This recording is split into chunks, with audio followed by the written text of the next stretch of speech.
안녕하세요, 구독자 여러분. 저는 이제 나이 40대 후반에 접어들게 된 아들 하나 키우고 있는 워킹맘입니다. 살면서 누구보다 열심히 공부했고 일을 했다고 자신할 수 있어요. 그래서 지금의 제 위치까지 겨우겨우 기어 올라올 수 있었던 것 같고요. 그런 제 노력의 결실을 단 한 방에 무너뜨리려고 한 사람이 있었으니 제 모든 자존감을 짓밟아 한낱 며느리로 만들려고 했던 우리 시어머니의 이야기를 소개해 볼까 합니다. 지금은 우리라는 말을 붙이는 것조차 좀 이상하네요. 그럼 바로 본론으로 들어가 보도록 하겠습니다. 저는 시골 장터에서 철물점을 운영하던 부모님 밑에서 자라왔어요. 장터는 언제나 북적였지만 그만큼 변덕도 심했죠. 햇볕이 쨍쨍 내리쬐는 날엔 손님들이 모여들어 가게 앞이 발 디딜 틈 없이 붐볐는데 비라도 한번 쏟아지면 금세 발길이 뚝 끊기곤 했어요. 명절을 앞둔 날에는 더욱더 정신이 없었죠. 사람들 사이에 섞여 들려오는 흥정소리, 장바구니가 부딪히는 소리, 아이들이 뛰노는 소리. 그 속에서 부모님은 묵묵히 하루하루를 버텨내셨어요. 아버지는 늘 장부를 품에 끼고 다니셨습니다. 그 장부에는 거래처 이름과 외상 내역, 받은 돈과 아직 받지 못한 돈들이 빼곡히 적혀 있었죠. 어린 제 눈에는 그 장부가 집안의 가장 중요한 보물처럼 보였어요. 하지만 아버지가 장부를 펼칠 때마다 얼굴에 드리워지는 깊은 주름은 어린 마음에도 무겁게 다가왔습니다. 휴 하고 한숨을 내쉬며 장부 한 귀퉁이에 작은 표시를 남기시는 아버지의 모습은 돈이라는 것이 단순히 물건을 사고 파는 수단이 아니라 사람의 마음을 짓누르는 무게가 될 수 있음을 알려주셨어요. 밤이 깊도록 가계부를 끄지 못하고 앉아 계신 부모님의 뒷모습을 저는 수없이도 많이 봤습니다. 못 받은 돈, 밀린 대금 때문에 서로 얼굴을 마주하며 한숨만 내쉴 때가 많았죠. 이래서 대출은 언제 갚나 아버지가 중얼거리면 엄마는 애써 웃으며 괜찮다고 우리 조금만 더 버티면 된다고 답을 하셨지만 그 말 속에 묻혀있는 불안은 어린 저도 느낄 수 있었어요. 저는 그 옆에서 숙제를 하며 그 풍경을 자연스레 눈에 담았죠. 친구들이 부모님께 장난감을 사달라 떼를 쓰던 시절, 저는 부모님이 웃는 모습보다 장부 앞에서 좌절하는 모습을 더 많이 보았습니다. 그래서였을까요? 저는 돈이라는 게 단순한 교환 수단이 아니라 우리 가족의 삶을 지탱하는 기둥이라는 사실을 일찍 깨달았어요. 어느 날 일이었는데요. 제가 가게 일을 돕다가 계산을 잘못한 적이 있었어요. 장터에 자주 오는 단골 손님 한 분이 오늘은 이만치만 내고 다음에 줄게 라며 친근하게 웃으셨어요. 순간 저는 그 말을 별 생각 없이 고개를 끄덕이며 받아들였죠. 아직 세상 물정에 서툴었던 거죠. 근데 그 순간 아버지의 얼굴이 굳더니 단호한 목소리가 들려왔습니다. 안 된다. 작은 돈이라도 그냥 흘려보내면 큰 구멍이 나는 거야. 하지만 자주 오시는 아저씨기도 하고 또 돈도 조금은 주고 가셨는걸요? 이건 단순히 돈 몇 푼의 문제가 아니야. 신뢰의 문제고 원칙의 문제다. 그날 아버지의 말은 제 귓가에 오래 남았어요. 작은 구멍도 결국엔 배를 가라앉힌다는 말. 장사뿐 아니라 삶에서도 결코 잊어서는 안 될 진리처럼 다가왔습니다. 그날 이후로 저는 장부를 볼 때마다 아버지의 목소리가 떠올랐어요. 손님들이 돈을 내고 갈 때, 거래처 사장님이 약속을 미루며 전화를 걸어올 때, 저는 늘 작은 구멍도 결국 큰 배를 가라앉힌다는 말을 마음에 새겼습니다. 장터에서의 삶은 매 순간 치열했지만 부모님이 지켜온 철칙은 단순한 장사 요령이 아니었어요. 그것은 곧 삶의 태도이자 우리 가족이 버티는 힘이었습니다. 저는 그런 부모님 밑에서 자라며 자연스레 꼼꼼한 성격을 가지게 됐어요. 작은 수첩에 제가 쓴 용돈 기입장을 적으며 오늘은 얼마를 쓰고 남겼는지 기록하기 시작했죠. 친구들이 넌 왜 그렇게까지 꼼꼼하냐고 놀릴 때도 있었지만 저에게는 당연한 일이었어요. 아버지, 장부에 저렇게 많은 글씨를 다 기억하세요? 나는 봐도 봐도 뭐가 뭔지 모르겠는데. 내가 뭐 천재도 아니고 어떻게 다 기억을 하겠니? 아, 이거 다 기억 못한다. 그래서 기록하는 거야. 잊으면 손해를 보는 게 장사고 사람 마음도 그렇다. 사람은 쉽게 잊지만 글은 잊지 않으니까. 그 말을 들으며 저는 글자의 힘, 기록의 힘을 알게 됐어요.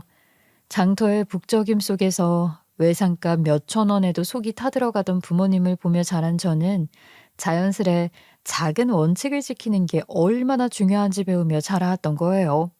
그 기억들은 제 안에 깊게 새겨져 지금까지도 살아있어요. 저는 어린 시절부터 또래 아이들과는 좀 달랐거든요. 친구들이 방과 후가 되면 운동장에 모여 축구를 하거나 떡볶이집에서 둘러앉아 수다를 떠는 게 일상이었지만 제게는 그런 시간이 사치처럼 느껴졌어요. 저는 늘 가게로 향해야 했으니까요. 시골 장터에서 철물점을 운영하는 부모님은 하루하루가 바쁘기 그지없었고 그 곁에서 자연스럽게 저는 계산을 맞추거나 물건을 정리하는 일을 도왔어요. 처음에는 억울하다는 생각도 했죠. 저도 친구들과 어울려 뛰놀고 싶었거든요. 오늘은 나도 같이 놀자며 친구들의 손에 이끌려 운동장에 간 적도 있었어요. 하지만 막상 공을 차면서도 마음은 자꾸만 가게 쪽으로 기우는 겁니다. 혹시 손님이 많아져서 엄마 혼자 정신이 없으면 어쩌지? 아버지가 무거운 시멘트 포대를 혼자 들고 계시진 않을까? 이런 불안감이 저를 붙잡았고 결국 공을 차던 발걸음을 멈추고 가게로 돌아서곤 했습니다. 그렇게 쌓이다 보니까 제 안에는 자연스럽게 한 가지 습관이 자리 잡았어요. 바로 송곳처럼 따지고 기록하는 성격이었죠. 손님이 물건을 외상으로 가져가면 저는 속으로 날짜를 기억해뒀다가 작은 수첩에 적어두었어요. 언제 빌려갔는지, 언제까지 돌려받아야 하는지. 처음엔 단순한 기록이었지만 나중엔 그 습관이 제 성격을 빚어낸 거나 다름없었습니다. 중학교 2학년 때 일이 아직도 선명하게 기억이 나는데요. 같은 반 친구가요, 제 참고서를 빌려갔는데 몇 주가 지나도 돌려주지를 않는 거예요. 속으로는 에이 설마 잊은 건 아니겠지 싶으면서도 제 성격상 그냥 넘길 수가 없었어요. 그래서 친구를 직접 찾아갔죠. 너 지난달 15일에 내 책 빌려갔지? 27쪽부터 35쪽까지 펴놓고 문제 풀었잖아. 그때 네가 책 모서리에 볼펜으로 점 찍은 것도 내가 다 기억해. 제 말을 들은 친구는 얼굴이 순식간에 빨개졌고 주변에 있던 아이들도 웅성거리며 놀란 눈빛을 보냈죠. 아마 그렇게까지 세세하게 따질 줄은 몰랐을 거예요. 아이들은 저를 두고 쓸데없이 별난애라며 수군거렸지만 전 오히려 속으로 뿌듯했어요. 내가 아주 사소한 것도 기억하고 있다는 걸 보여줘야 다시는 얕보지 않겠지? 그때 제 마음은 단단하게 굳어 있었죠. 고등학교에 올라가면서 집안 형편은 더 팍팍해졌습니다. 부모님은 가계대출을 갚느라 허리가 휘었고 저에게 학원비를 댈 여유는 없었어요. 다른 친구들은 방과 후에 학원을 가느라 바쁘게 움직였지만 저는 늘 가게로 향하거나 집에 돌아와 독학을 했어요. 그렇다고 해서 저 좌절하지는 않았습니다. 오히려 속으로는 독학이 내 방식일 수도 있어요. 누구한테도 의지하지 않고 내가 직접 해낼 거야 라는 믿음을 품었죠. 저는 스스로 시간표를 짜고 공부한 내용을 꼼꼼히 기록했어요. 오늘은 어떤 과목을 몇 시간 공부할지, 내일까지는 어떤 단원을 끝내야 할지 작은 메모지 하나에도 빼곡히 적어두었죠. 하루에 몇 시간을 자든 상관없었어요. 중요한 건 오늘 계획한 분량을 끝까지 채웠는가 였으니까요. 그렇게 제 생활은 자연스럽게 철저한 시간 관리로 흘러갔습니다. 학교 공부와 가게 일 사이를 오가면서 저는 틈틈이 아르바이트까지 했어요. 평일 밤에는 편의점에서 물건을 채우느라 밤을 꼬박 새우기도 했고 주말이면 전단지를 돌리며 용돈을 벌었어요. 몸은 늘 피곤했지만 그 피곤함이 오히려 제 자존심을 세워주었죠. 나는 부모님께 손 벌리지 않고 스스로 버티고 있다. 이 사실이 저를 버티게 하는 힘이었습니다. 어느 날 전단지를 돌리고 돌아오는데 친구를 우연히 마주쳤어요. 그 친구는 피곤한 제 얼굴을 보더니 넌 왜 그렇게까지 사냐고 묻더군요. 순간 좀 서운한 마음도 들었지만 저는 웃으며 말했어요. 나는 내가 쓰는 건 내가 벌어서 쓰고 싶어. 그래야 내가 더 당당해지거든. 부모님께서 지원을 해주시는 거 아니야? 물론 기본적인 것은 해주시지만 나도 욕심이 있어서 내가 스스로 하고 싶은 것들이 있거든. 그때 친구는 이해 못한다는 듯 고개를 갸웃했지만 제 마음은 오히려 더 단단해졌어요. 세상은 결코 호락호락하지 않다는 걸 전 이미 장터에서 배웠으니까요. 그렇게 저는 점점 원칙을 지키는 아이라는 이미지를 굳혔어요. 선생님들도 친구들도 저를 두고 쟤는 참 꼼꼼하다라며 한마디씩 했죠. 어떤 친구는 저를 조금 피곤한 사람처럼 보기도 했지만 저는 그런 시선 따위는 개의치 않았습니다.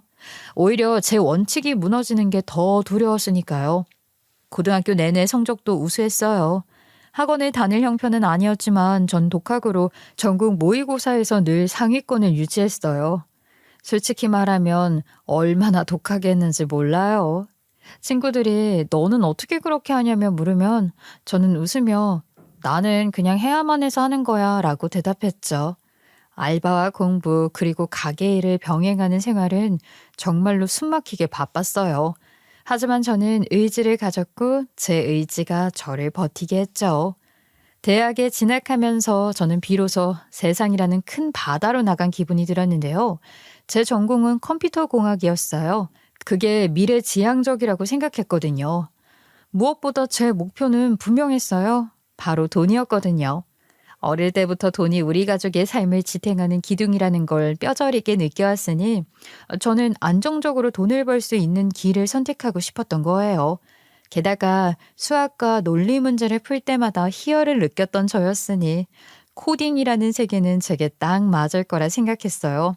맞아떨어지는 논리와 깔끔한 해답은 제 성격과도 잘 맞았죠. 하지만 대학생이 된다고 해서 현실이 달라지는 건 아니었습니다. 등록금을 내려면 여전히 돈과 싸워야 했어요. 부모님은 여전히 장터에서 가게를 지키느라 쉴 틈이 없으셨고 저에게 많은 걸 받쳐줄 형편도 아니었어요. 그래서 저는 장학금을 목표로 삼았죠. 첫 학기부터 반드시 성적 장학금을 받아야만 다음 학기를 버틸 수 있었거든요. 저는 도서관에서 살다시피 했어요. 다른 학생들은 MT다, 동아리다 하며 즐겁게 어울릴 때 저는 코드 한 줄을 붙잡고 오류 메시지를 뜯어보았어요. 아, 이게 왜 안 될까? 분명히 작동을 해야 하는데 혼잣말을 내뱉으며 밤을 지새우는 일이 흔했습니다. 물론 외로움이 없었다면 거짓말일 거예요. 가끔 도서관 창가에 앉아 웃고 떠드는 무리를 바라보며 괜히 마음이 허전해지기도 했죠. 하지만 그 외로움은 오히려 저를 단단하게 만들었습니다. 다른 사람들처럼 놀 수는 없어. 대신 나는 누구보다 확실한 무기를 쌓아야 하는 거라고 그렇게 스스로를 위로하며 버텼어요. 생활비를 벌기 위해 아르바이트도 빼놓을 수 없었죠. 처음에는 카페에서 일을 했어요. 하지만 시급이 너무 적어서 금방 한계를 느꼈고 그래서 저는 야간 격리 알바로 옮겼어요. 작은 회계사무소였는데 밤마다 거래처 세금 계산서를 정리하고 전표를 맞추는 일이었죠. 처음엔 숫자들이 낯설어서 머리가 아팠어요. 근데 차츰 익숙해지면서 저는 그곳에서 인생의 또 다른 수업을 받았습니다. 어른들이 돈 문제 하나로 얼굴색을 바꾸는 모습, 단 몇천 원 차이에도 언성이 높아지는 모습들을 바로 곁에서 보게 된 거예요. 어떤 날은 한 사장이 사무실에 들이닥쳐서 세금 계산이 잘못됐다면서 목소리를 높였고 회계사무소 직원이 당황해하면서 여기 영수증을 보셔야 합니다. 분명히 적혀 있잖아요 라고 답하더군요. 그 순간 저는 아버지가 떠올랐어요. 작은 구멍도 결국 큰 배를 가라앉힌다. 아버지가 늘 말씀하시던 그 말이 제 귀에 다시 울렸어요. 정말 맞는 말이잖아요. 여기서도 돈 몇천 원 때문에 사람들이 그렇게 치열하게 싸우고 있으니 말이에요. 그날 밤 집으로 돌아오는 길에 저는 속으로 다짐을 했어요. 내 인생만큼은 작은 구멍 때문에 흔들리지 않게 만들자. 어떤 일이 있어도 원칙을 지키자. 그리고 대학 3학년 무렵 저에게 큰 기회가 찾아왔어요. 대기업 IT 회사가 주관하는 공모전에 참가하게 된 거죠. 팀원들은 아이디어를 어떻게 꾸밀까에만 몰두를 했지만 전 달랐어요. 아이디어가 아무리 좋아도 실행할 수 없다면 무용지물이었으니까요. 저는 예산 계획서, 개발 일정표를 엑셀로 꼼꼼히 정리했고 그 공모전 덕분에 저는 인턴십 기회를 얻었죠. 그리고 졸업 후에는 정식 입사까지 이어졌어요. 그때 저는 깨달은 게 어릴 적부터 지켜온 꼼꼼함, 원칙주의, 증거 집착은 결코 괜한 집착이 아니었다는 걸요. 그것은 저를 지켜주는 가장 든든한 무기였어요. 입사 초기부터 저는 철두철미하다는 평을 들었고 선배들은 저를 신뢰해 중요한 문서를 맡겼어요. 물론 사람이 부족하기도 했지만 그만큼 제가 믿을 만하다고 생각했기 때문이었죠. 밤늦게 야근을 해도 작은 오류 하나를 찾아내면 희열이 밀려왔어요.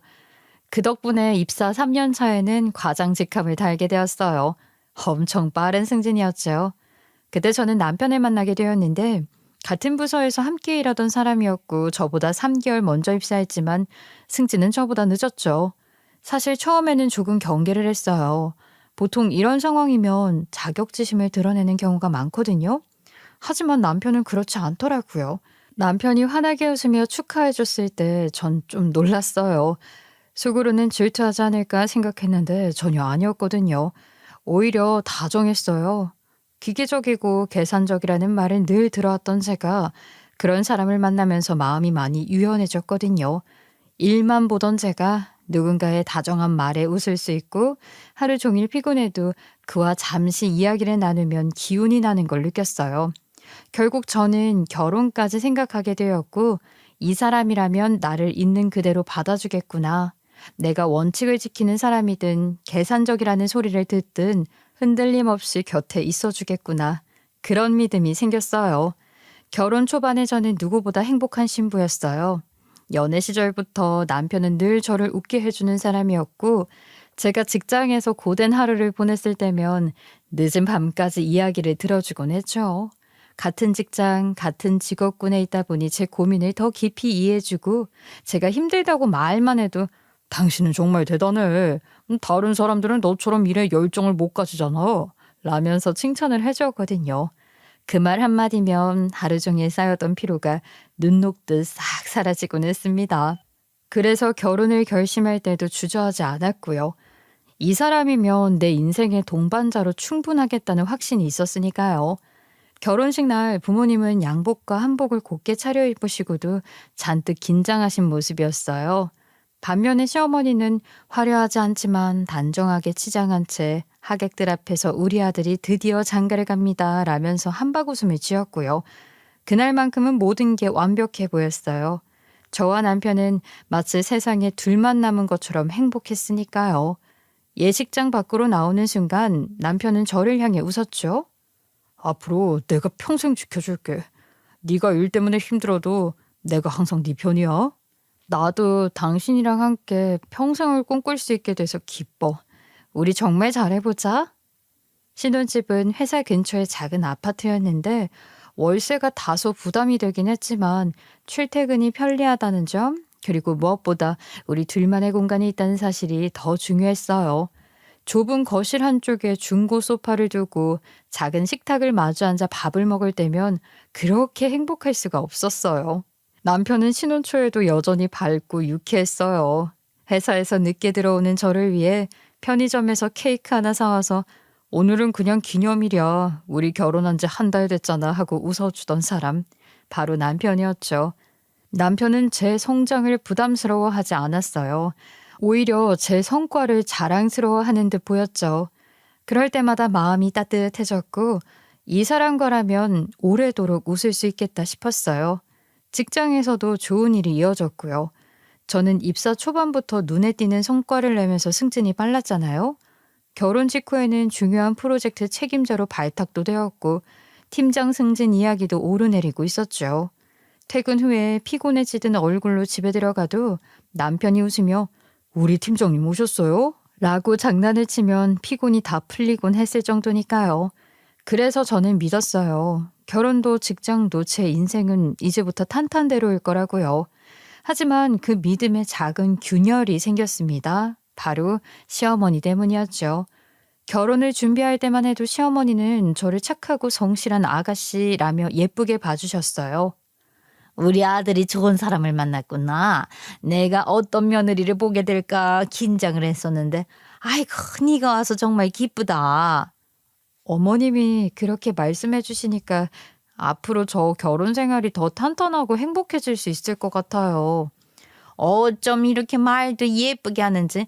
나는 정말로 복을 받았어. 환하게 웃어주시면서 우리 집에 온 걸 환영한다고 맞이해 주셨을 땐 세상을 다 가진 기분이었거든요. 근데 결혼 후 얼마 지나지 않아 그 태도가 달라지기 시작했어요. 슬그머니 다른 잣대를 들이대셨죠. 야, 나 좀 서운해지려고 그런다. 며느리는 며느리답게 집안을 먼저 챙겨야 하는 법인데 너는 너무 손을 놓고 있는 거 아니니? 제가요? 어머님, 앞으로 제가 뭘 해야 할지 말을 해주시면 열심히 따라가 보도록 할게요. 그걸 내가 일일이 설명을 해줘야 하니? 네가 아무리 바빠도 제사는 네 몫이야. 앞으로는 미리미리 알아보고 준비하도록 해라. 회사 일은 핑계일 뿐이라는 듯 제게만 집안일과 제사를 떠넘기셨죠. 남편에게는 여동생이 하나 있었는데 바로 제 시누이죠. 시누이는 손끝에 물만 묻어도 아주 큰일 나는 줄 아는 사람이었어요. 그런데 시어머니는 그 시누이에게는 아무것도 시키지 않았어요. 대신 저에게만 여자가 해야지, 여자가 해야 하는 법이야 라고 강조하셨어요. 그 말이 가시처럼 꽂혔습니다. 처음엔 저도 며느리의 도리라고 생각했어요. 그래, 이게 시집살이라는 거구나. 내가 조금 더 하면 되겠지. 그렇게 스스로를 설득했어요. 하지만 시간이 갈수록 그게 아니란 생각이 들었죠. 제사를 준비하며 홀로 부엌에서 땀을 뻘뻘 흘리고 있을 때 시누이가 TV를 보며 웃는 모습을 보면 제 속이 뒤집히는 거예요. 아니, 이 많은 일을 왜 내가 다 해야 해? 왜 시누이에게는 시키지도 않으면서 며느리만 부려먹는 걸까? 그런 생각이 점점 마음속에서 고개를 들었고 남편에게도 넌지시 말한 적도 있었죠. 여보, 제사 준비는 나 혼자 하는 게 너무 벅차. 아가씨도 같이 하면 안 될까? 그래? 근데 우리 집은 원래 그래. 엄마가 늘 며느리 몫이라고 생각하시거든. 그냥 조금만 참아줘. 당신이 조금만 양보해 줄 수 있잖아. 왜 매번 나만 양보하고 접어야 하는 건지 모르겠다니까? 지금은 아직 배우는 입장이잖아. 천천히 하자, 응? 그 말을 들었을 때 저는 속으로 씁쓸하게 웃을 수밖에 없었어요. 결국 며느리라는 이유만으로 당연히 감당해야 하는 건가? 내가 아무리 열심히 일하고 성공해도 시댁에서는 결국 여자, 며느리라는 이유만으로 평가를 받는구나. 그때부터 제 마음속에는 작은 금이 가기 시작했어요. 결혼 후 1년쯤 지났을 무렵 제 회사에서 팀장 인사 발표가 있었어요. 긴장된 마음으로 명단을 확인하다가 제 이름을 발견했을 때 저는 눈을 의심했죠. 입사 5년 만에 팀장이 된다니 흔치 않은 일이었어요. 그만큼 제 노력이 인정받았다는 뜻이었고 저는 벅찬 감동에 잠시 숨조차 쉬기 어려웠습니다. 드디어 해냈구나. 마음속에서 웅웅 울리는 환희를 느끼며 곧장 남편에게 자랑을 했죠.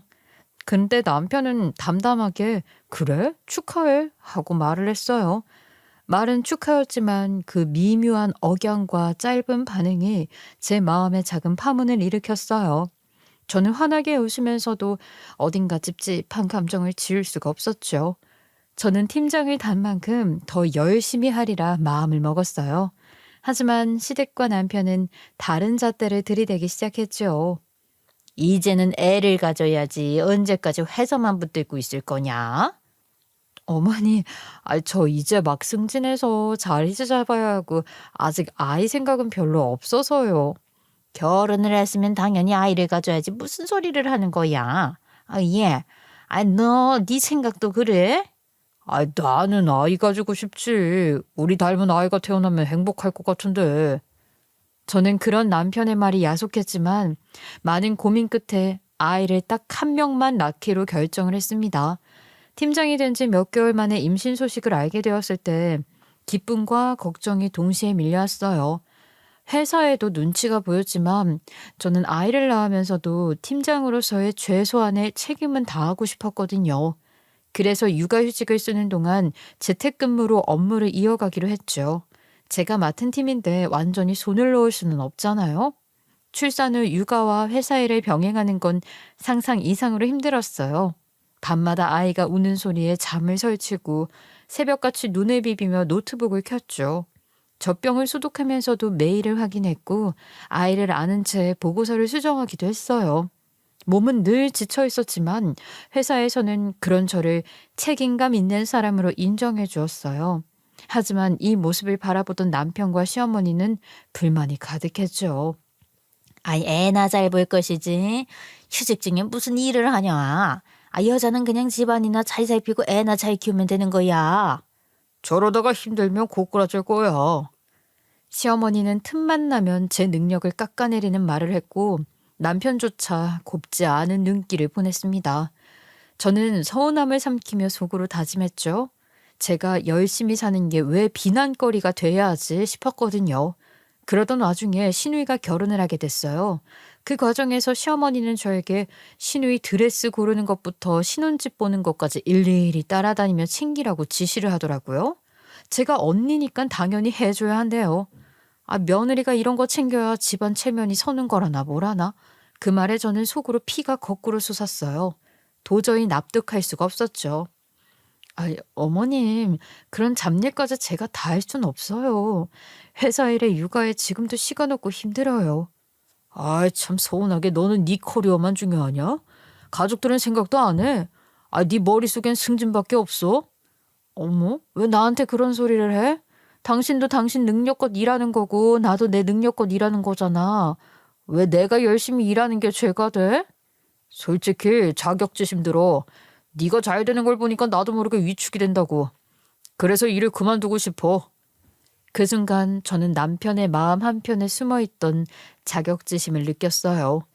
뭐 말은 서운하다고 했지만 결국 제 성취가 남편에게는 부담이었던 거죠. 그 말을 듣는 순간 제 마음이 복잡하게 흔들렸어요. 분노와 안쓰러움이 동시에 치밀어 올랐거든요.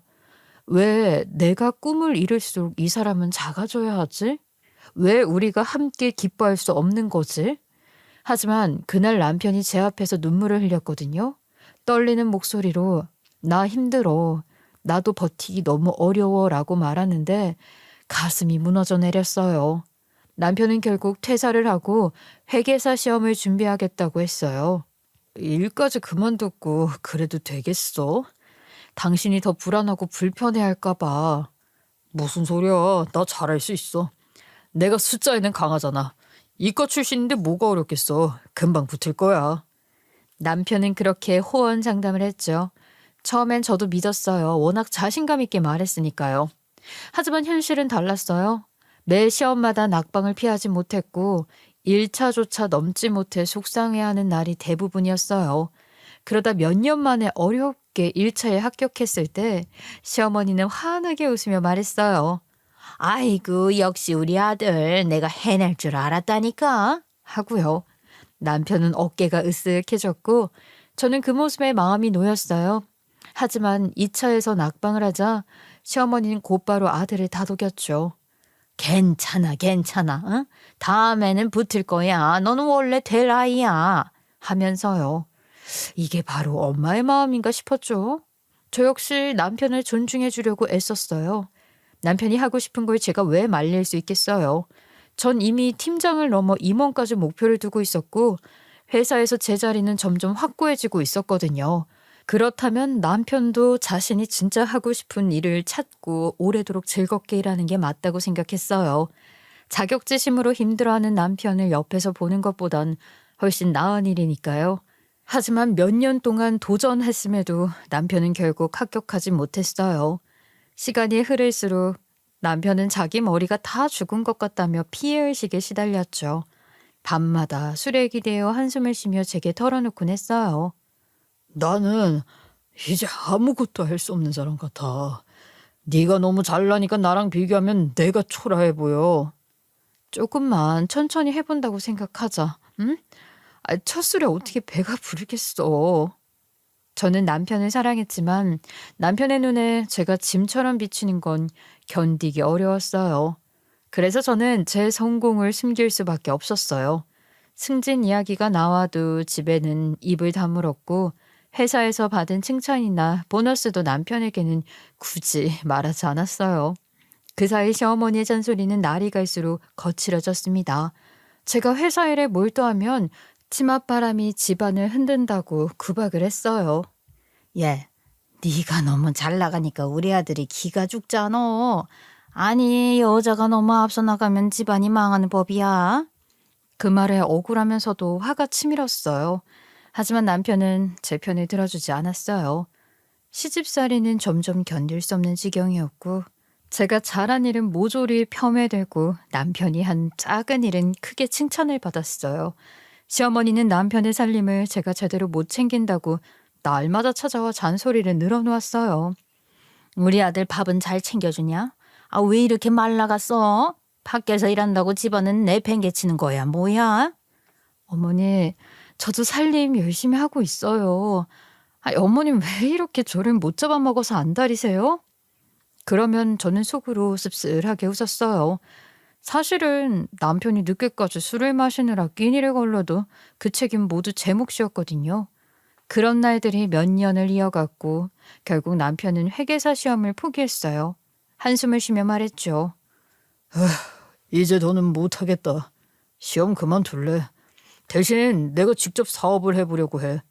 사업? 갑자기 무슨 사업을 하겠다는 거야? 내가 못 믿어온 거 알아. 그래도 이번만큼은 나 한 번만 믿어주라. 그래, 당신이 하고 싶다면 해. 내가 도와줄게.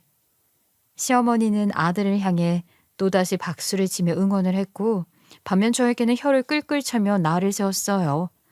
아이고, 우리 아들이 드디어 큰일을 하려나 보다. 역시 우리 아들이야. 여자가 남편 내조를 확실히 해야지. 질 바쁘다고 우리 아들 신경도 안 쓰니까 이 꼴이 나는 거잖아. 그 말에 저는 억장이 무너졌지만 한 귀로 듣고 한 귀로 흘릴 수밖에 없었어요. 마음속 깊은 곳에서 점점 무언가가 무너져 내리는 소리가 들렸지만 전 그저 묵묵히 남편의 곁을 지키기로 했습니다.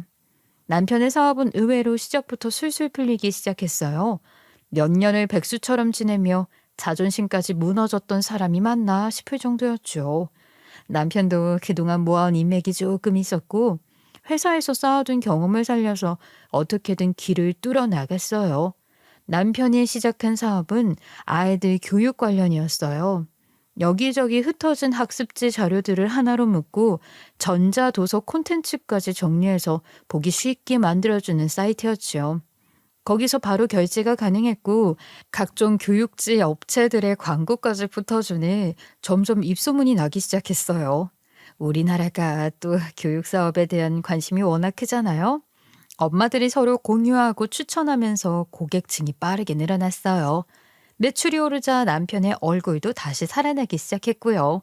광고 수익까지 붙으면서 돈이 제법 들어오기 시작했고 그때부터 시어머니는 동네방네 자랑을 하고 다녔어요. 봐라, 봐라. 우리 아들이 이 발톱을 숨기고 있었던 거야. 내가 잘 해낼 줄 알았다니깐. 네네, 그럼요. 어머님 말씀이 다 맞죠. 저는 속으로 웃음을 지어냈죠. 40대 중반에 일군 성과라고 하기엔 조금 늦은 감이 있었지만 몇 년 동안 아무것도 못하고 좌절만 하던 사람이라는 걸 생각하면 분명 대단한 일이었으니까요. 근데 이상하게도 남편의 사업이 잘 되기 시작하면서부터 시어머니의 태도가 달라졌어요. 예전엔 잔소리만 늘어놓던 분이었는데 이제는 대놓고 저를 부려먹기 시작한 거예요. 모임이 있을 때마다 저를 불러내 앞치마를 던지며 말했어요. 어서 이거 입고 음식 좀 해라. 며느리가 빠져서는 안 돼. 또 어느 날은 심각한 얼굴로 불러앉히더니 이렇게 말했어요. 우리 아들이 이제 사장님이잖니. 이 정도면 집도 이사를 가야 하지 않겠어? 네가 돈 좀 내놔라. 순간 저는 귀를 의심했어요. 제 돈을 당연히 시댁 살림에 써야 한다는 투였으니까요. 게다가 신우이가 남편 회사에 취업을 하자 사정은 더 가관이었어요. 신우가 야근이라도 하는 날이면 전화를 걸어서는 이렇게 말했죠. 신우이네 애들 어린이집에 가서 애들 좀 데려오라고요.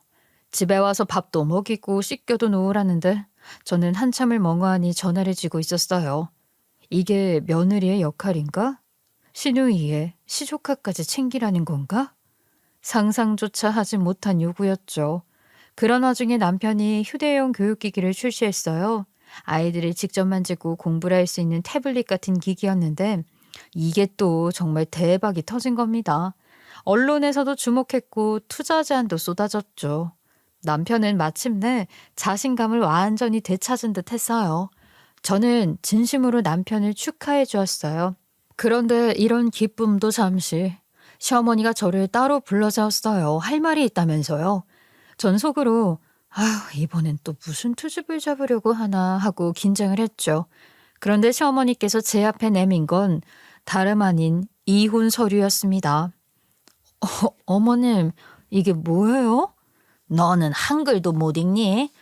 얘 송충이는 솔잎을 먹고 살아야 돼. 아유 도장 찍어 이년아. 그 말을 듣는 순간 제 머릿속이 어떻게 됐겠어요. 백지장처럼 하얗게 되어버렸죠.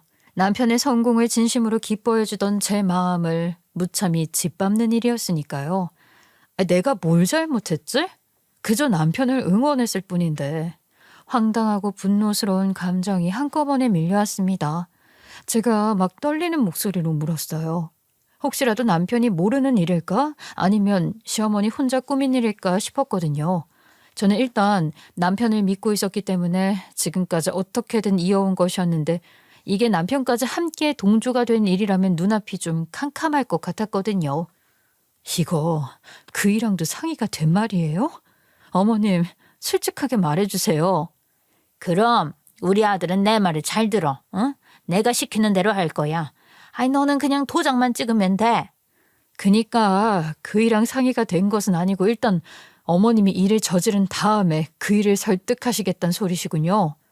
너 그동안 내 마음에 들었던 며느리도 아니었어.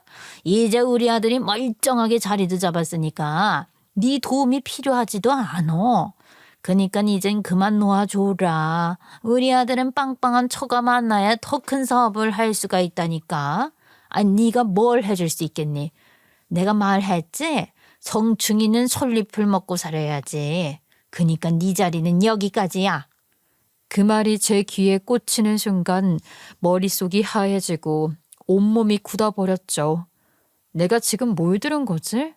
내가 그동안 돈 벌어 우리 가족 먹여 살리고 시댁에도 친정에도 꼬박꼬박 용돈 들을 땐 이혼 이야기에 이자도 꺼내지 않던 사람들이 이제 와서 나를 버리겠다고?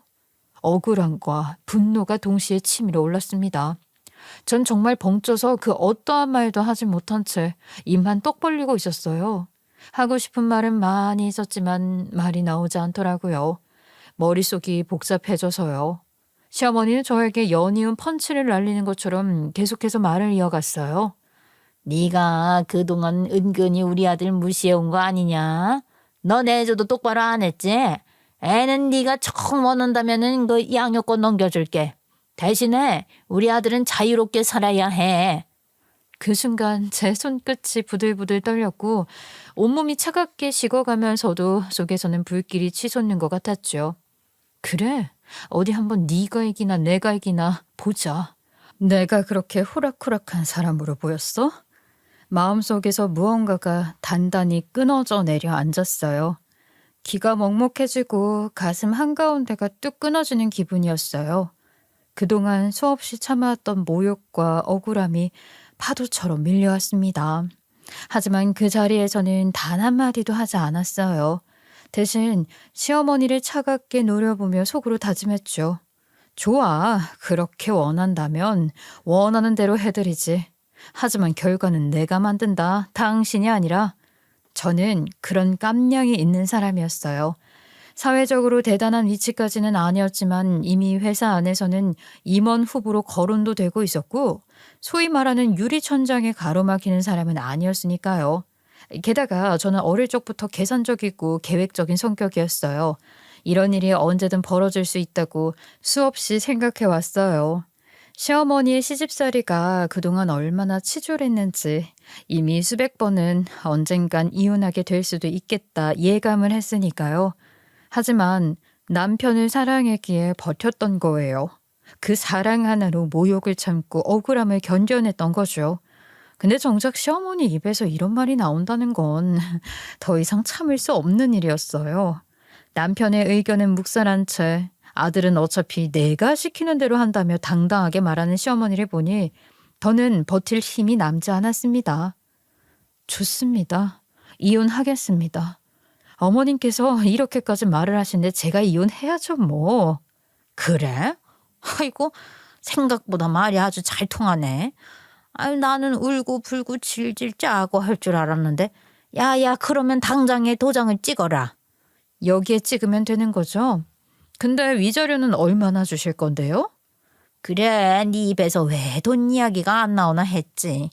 우리 아들한테 재산이 얼마나 있냐고 물어보니까 대충 알려주던데. 그래도 네가 그동안 백수던 우리 아들 먹여 살린 것도 있고 지금은 사장이 됐으니까 체면도 좀 세워줘야지 않겠니? 평생 우리 아들한테 연락하지 않는 조건, 그리고 그 괜히 양육비 핑계로 지저분하게 들러보지 않는 조건으로 5억 주마. 그 돈이면 너 평생 애 키우면서 살 수 있지 않겠어? 좋아요. 위자료 5억이면 충분하죠. 그러면 각서라도 하나 쓸까요? 너도 나만큼 계산적이구나. 아유, 내가 이럴 줄 알고 준비해 왔지. 제가 순순히 응하자 시어머니는 기다렸다는 듯이 서류 가방을 열더니 어디서 미리 준비해온 각서를 꺼내 들이밀었어요.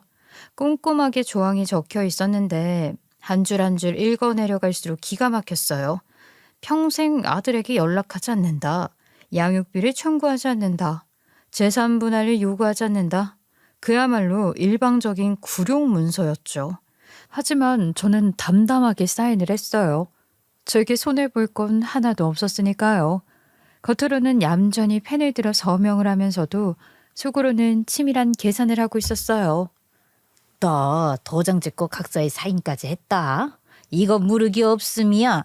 나중에 딴소리 하면 너 안 돼. 너 이혼하는 거다. 네, 걱정하지 마세요. 이혼 꼭 할 테니까요. 그러고 집으로 돌아오는 길 몇 번이나 주먹을 쥐었다 폈다 했어요. 억울해서 울고 싶은 마음이 목구멍까지 치밀어 올랐지만 이를 악물고 꾹꾹 눌러 삼켰습니다. 대신 머릿속으로는 차분하게 그동안의 과정을 하나하나 되짚었어요. 사업이 시작되던 순간부터 지금까지 사실상 모든 것이 제 손에서 이루어졌다는 사실을 새삼 깨달았죠. 초기 자금은 제 월급과 적금에서 나왔고 은행 대출 서류에 사인한 사람도 저였어요. 투자자와의 계약서, 지분 등록, 심지어 사업자 명의까지 모두 제 이름으로 되어 있었어요. 남편은 명목상 CEO였지만 법적으로나 실질적으로나 그 회사의 진짜 주인은 바로 저였거든요. 그런데도 시어머니는 그 사실조차 모르고 저를 내쫓기만 한 거였죠. 그래, 한번 해보자. 누가 진짜 송충이고 누가 솔잎을 먹을 자격이 있는지 보여주마. 속으로 그렇게 이를 갈았어요. 다음날 아침 저는 지체 없이 변호사 사무실을 찾았고 제 이야기를 처음부터 끝까지 들은 변호사는 고개를 끄덕이며 서류들을 꼼꼼히 확인했어요. 남편분 명의로 된 건 아무것도 없네요.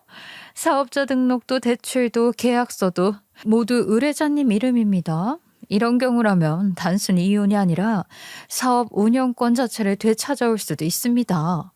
그 말에 저는 가슴이 뻥 뚫리는 것 같은 기분이 들었어요. 그동안 눌러왔던 분노와 억울함이 동시에 치솟으면서 드디어 내 차례가 왔구나 하는 생각이 들었죠. 머릿속에 시어머니 얼굴이 번뜩 떠올랐어요.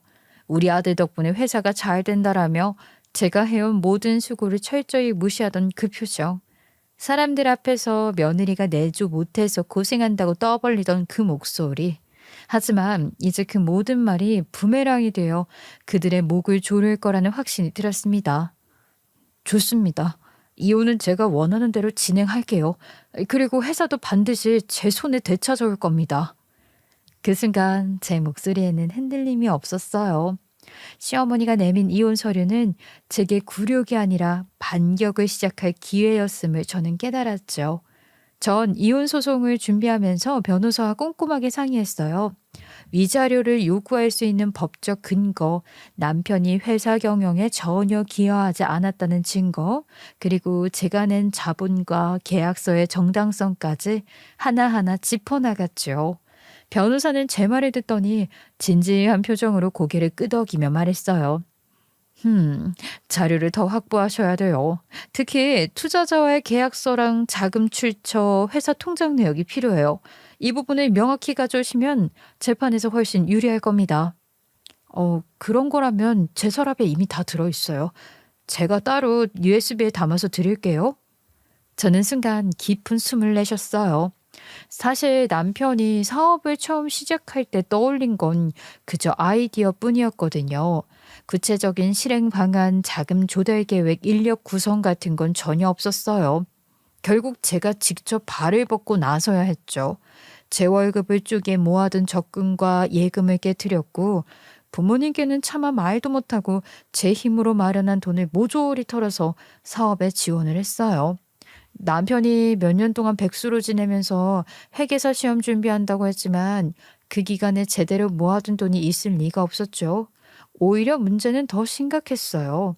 사업 자본이 모자라서 은행 대출이 필요했는데 남편은 신용 문제가 있어 불가능했던 거예요. 그래서 사업자 등록부터 대출 서류까지 전부 제 이름으로 진행할 수밖에 없었죠. 그때 처음 알았어요. 남편이 신용불량 직전 상태라는 걸요. 남편은 그동안 인터넷 강의비, 문제집값, 독서실 비용을 빌린다며 제게 손을 벌렸고 제가 힘들게 벌어온 돈을 그대로 흘려보냈잖아요. 그런데도 모자라니 친구들과 어울려 쓰려고 소액 대출까지 받았더라고요. 거기다 신용카드를 막 긁고는 연체까지 된 기록이 있었어요. 일부는 시댁에서 대신 변제를 해주었다지만 그마저도 빚은 눈덩이처럼 불어나 있었어요. 전 그 사실을 나중에서야 알게 되었고 그제서야 집안의 문제가 본격적으로 터져버렸죠. 결국 선택은 하나였어요. 제 이름으로 모든 걸 정리하는 것이요. 세금 문제에서도 훨씬 간편했고 제 회사에서도 제 명의로 사업자 등록하는 것에는 문제가 없다고 말해주었으니까요. 전 그렇게 해서 남편 대신 발벗고 나섰어요. 초기 자금을 마련하는 건 기본이었고 회사에서 쌓은 인맥과 경험을 살려 투자자를 연결해줬어요. 기술 인력과 디자이너를 직접 컨택해서 프로젝트에 투입했고 계약서 작성부터 저작권 등록, 지분 분배 같은 법정 문서 작업도 모두 제 손에서 이뤄졌죠. 겉으로는 남편이 CEO로 외부에 나가 우리 회사라며 떠벌렸지만 실제 운영의 절반 이상은 제가 떠안고 있었던 거예요. 저는 회사 업무와 병행하면서 남편의 회사를 일으켜 세워야 했고 퇴근 후 밤늦게까지 투자자에게 보고서를 보내고 새벽에 아이 젖병을 소독한 뒤에 다시 계약서를 검토했죠. 남편은 그저 회의 자리에서 아이디어를 늘어놓기나 하고 겉으로는 대표 행세만 했을 뿐이에요. 그런데도 시어머니는 늘 말했잖아요. 우리 아들이 해냈다. 며느리가 내조를 못해서 고생만 했다. 그 말이 얼마나 제 가슴을 후벼 팠는지 모릅니다. 하지만 이제는 달랐어요. 변호사의 말처럼 모든 자료와 증거는 제 손에 있었어요. 저는 집으로 돌아오면서 마음속으로 다짐했죠. 그래, 이젠 내가 참지 않아. 내가 내린 결정을 후회하게 만들어주지 하고요. 지금까지 내가 해온 일들을 서류 한 장 한 장으로 다 보여주리라. 주먹을 꼭 쥔 제 손끝이 하얗게 질렸지만 그만큼 결심이 단단했어요. 이제는 시어머니의 비웃음이나 남편의 자격지심에 흔들리지 않을 거예요. 저는 증거와 법으로 맞설 준비가 되어 있었으니까요. 게다가 제겐 결정적인 카드가 있었어요. 바로 시어머니가 제게 직접 건넸던 각서. 나에게 위자료 5억을 주겠다고 명시된 그 문서야말로 법정에서 강력한 무기가 될 수 있었죠. 전 결국 시어머니가 들이민 이혼 서류에 순순히 따르진 않았어요. 정식으로 소송을 제기했고 동시에 남편에 대한 대표 해임 절차까지 밟았죠. 법인 등기부 등본상 대표이사가 제 명의로 변경이 될 수 있도록 임시 주주총회 개최를 준비했고 남편이 법적으로 지분권이 없다는 사실 그리고 자본 투입이 전적으로 제 단독 명의였음을 입증했죠. 소송이 시작되자 남편은 모든 내막을 뒤늦게 알게 되었어요. 남편은 부랴부랴 법정을 나와 억울하다며 외쳤죠. 이거는 부당한 해임이에요. 아이디어도 제가 다 냈고 제 능력으로 회사가 성장한 거라고요. 계약서, 대출 서류, 투자 내역, 세무자료 모두 제 명의입니다. 실질적인 운영과 법적 권한은 저에게 있습니다. 법정안은 당연히 술렁이었어요. 남편의 말은 공허하게 울렸고 제 손에 들린 증거는 무겁게 내려앉았죠. 전 그 순간 깨달았어요. 이 싸움은 이미 끝나 있었음을요. 결과는 안 봐도 뻔했어요. 저는 변호사와 함께 철저하게 준비를 했고 남편은 그야말로 부랴부랴 뒤통수를 맞은 셈이니 뭘 제대로 할 수가 없었죠. 결국 회사 대표직은 제 손으로 돌아왔고 남편은 법원의 판결에 따라 해임이 되었어요. 그뿐만이 아니었죠. 이혼 소송에서도 남편에게 혼인 파탄의 책임이 크다고 인정이 되었고 시어머니가 직접 각서에 적었던 5억의 위자료까지 제가 받아낼 수 있었어요. 법원은 명확했어요. 남편은 회사의 실질적 경영에 참여하지 않았고 오히려 제 노력을 무시하며 부당한 압박을 가해했다는 점에서 책임이 무겁다고 했죠. 시어머니 역시 단순한 가족 간섭을 넘어 지속적으로 살림에 개입하고 시집살이를 강요하며 혼인 생활을 파탄으로 몰고 갔다고 지적을 받았어요. 그렇게 위자료 지급 책임에 함께 연대하도록 판결이 내려졌습니다. 어떻게 감히 회사를 훔칠 수가 있냐? 어? 네가 뒤에서 이딴 짓을 꾸미고 있을 줄이야. 정말 생각도 못했네. 제가 무슨 도둑이라고요? 훔친 게 아니에요, 어머님. 제 것을 제자리에 돌려놓은 것뿐이라고요. 아, 송충이는 솔잎 먹고 살아야 한다고 하셨죠? 이제 솔잎 많이 드시면서 사세요. 제 말이 끝나자 시어머니의 얼굴이 사색이 되더니 그대로 뒷목을 부여잡고 쓰러졌어요. 그 장면은 법정 안에 있던 모든 사람들에게 충격으로 남았죠. 남편은 그날 이후 어머니의 병원에 단 한 번도 찾아가지 않았다고 들었어요. 완전히 폐인이 된 채였을 거예요. 몇 년을 백수로 지내다 어렵게 회사 대표 자리에 올랐는데 그 모든 걸 시어머니의 한마디로 순식간에 잃어버렸으니 정신적으로 버티기가 힘들었겠죠. 남편은 해임 이후 지분도 없고 돈도 없으니 생활 기반 자체가 무너졌어요. 게다가 위자료 5억을 뜯기고 나니까 더 심했겠죠. 시댁의 소식은 그 길로 끊겼었는데 신우가 딱 한 번 저에게 전화를 걸어왔어요. 언니, 저희 가족 너무 힘들어요. 애들도 힘들고, 그리고 엄마까지 저렇게 되니까 저희까지 살 수가 없어요. 언니, 한 번만 도와주면 안 될까요? 예정을 생각해서. 미안하지만 네 가족 문제는 네가 감당해야지. 나는 이제 너희 일에 관여하고 싶지가 않어. 그리고 전화를 끊었죠. 그 순간 제 마음속에서는 오랜 세월 쌓였던 한이 조금은 풀리는 듯 했어요. 전 결국 다니던 회사에 사표를 내고 제 명의로 된 회사를 직접 운영하기 시작했어요. 사실 맘 같아서는 전 남편에게 일 좀 해볼래? 라고 묻고 싶기도 했지만 그럴 수는 없는 일이었죠. 무너진 사람을 다시 세우는데 제 삶을 또다시 희생할 이유는 없으니까요. 그래서 저는 각오했어요. 이제는 내 힘으로 다시 처음부터 쌓아 올리자. 물론 쉽지는 않았어요. 하지만 다행히 회사를 운영하면서 점차 안정을 찾아가고 있고 직원들과도 좋은 신뢰를 쌓아가고 있어요. 투자자들은 저를 실질적인 경영자로 이미 오래전부터 알고 있었기에 오히려 대표직을 맡게 된 걸 반기더군요. 이제 전 더 이상 남의 눈치를 보지 않아요. 시댁의 간섭도 남편의 자격지심도 저를 억누르지 못하죠. 제가 살아온 방식대로 계산적이고 철저하게 증거와 원칙으로 제 갈 길을 가고 있어요. 그것이 결국 저를 지켜준 무기였으니까요. 제 이야기를 끝까지 들어주셔서 감사합니다, 여러분.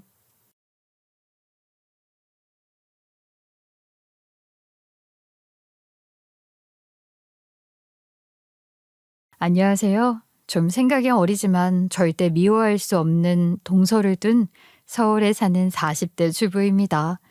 저희 동서는 저와 10살도 넘게 차이가 나는데요. 참 예쁘게 생겼고 성격도 쾌활하고 배려심까지 많아서 그냥 뭐랄까 사람 자체가 예뻐요. 그런데 문제는 가끔 생각이 짧고 철없는 행동을 해서 집안을 뒤집어 놓는다는 거예요.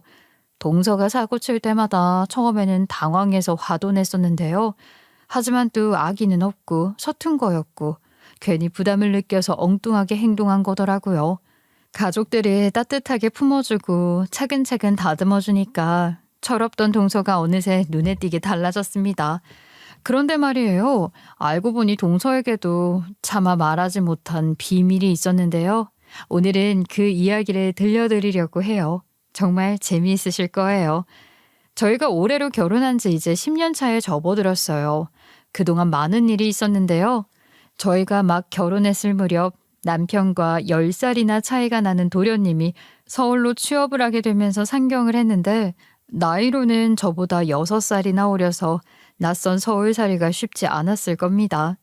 그래서 제가 누나처럼 이것저것 챙기며 도와줬어요.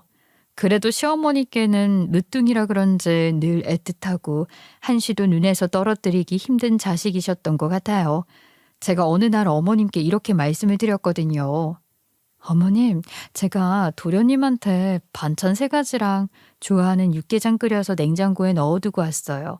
가보니까 지난번에 해준 반찬도 벌써 다 먹었더라고요.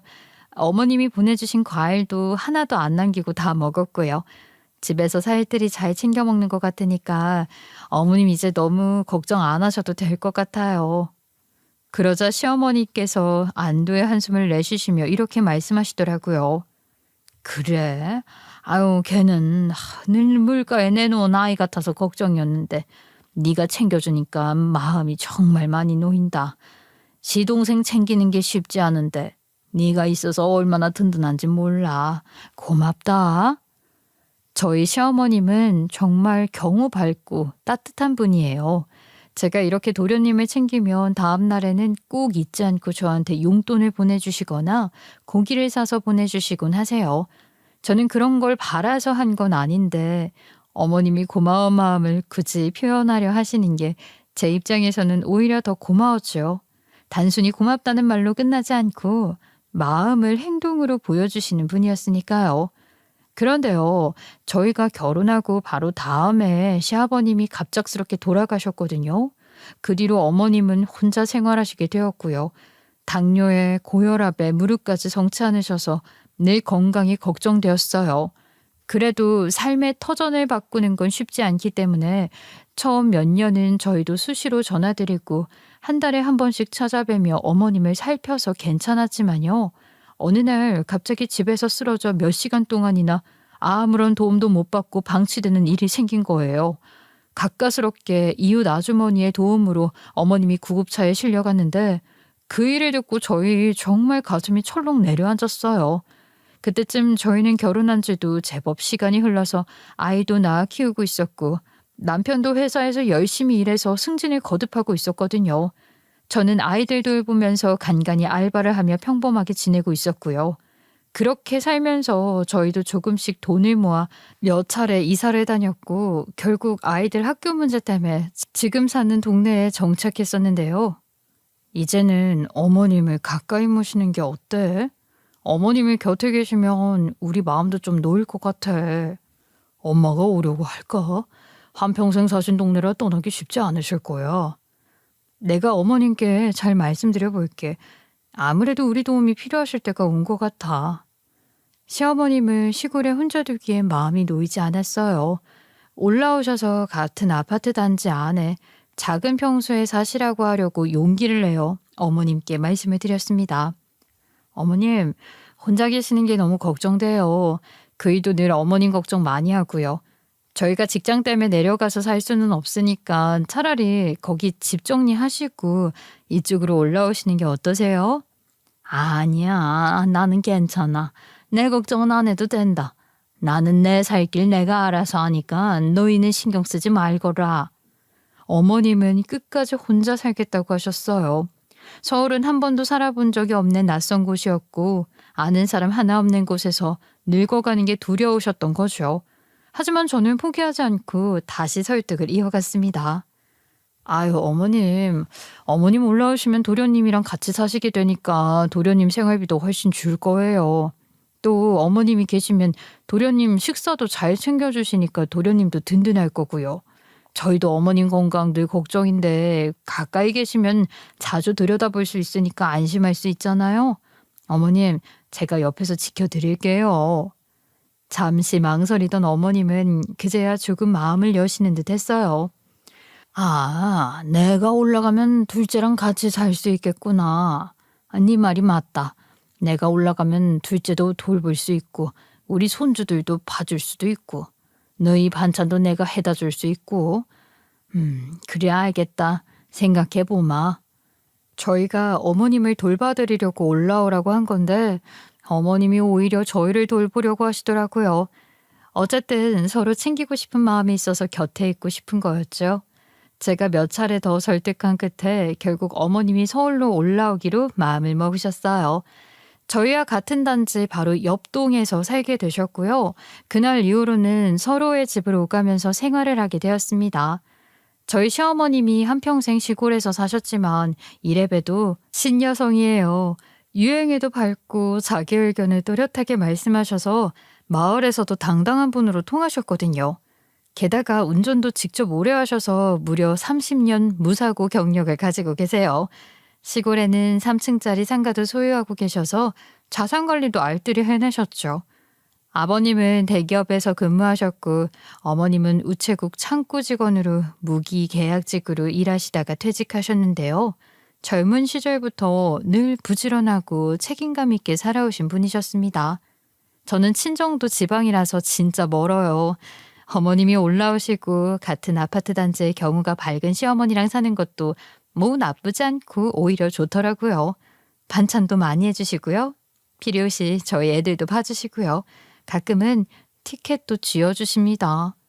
주원애미야, 내가 오늘 애들 볼 테니까 우리 큰애랑 데이트하고 와. 영화도 보고.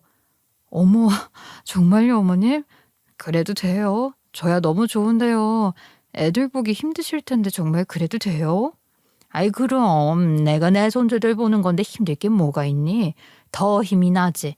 나도 애들이랑 힐링할 테니까는 너네도 힐링하고 늦게 와. 알았지? 저희 어머님 정말 최고죠. 무엇보다 아들한테만 의지하려 하지 않으시는 분이세요. 결국 아들은 며느리의 사람이라는 생각을 갖고 계셔서 집안이 화목하려면 며느리와 잘 지내야 한다는 걸 늘 강조하세요.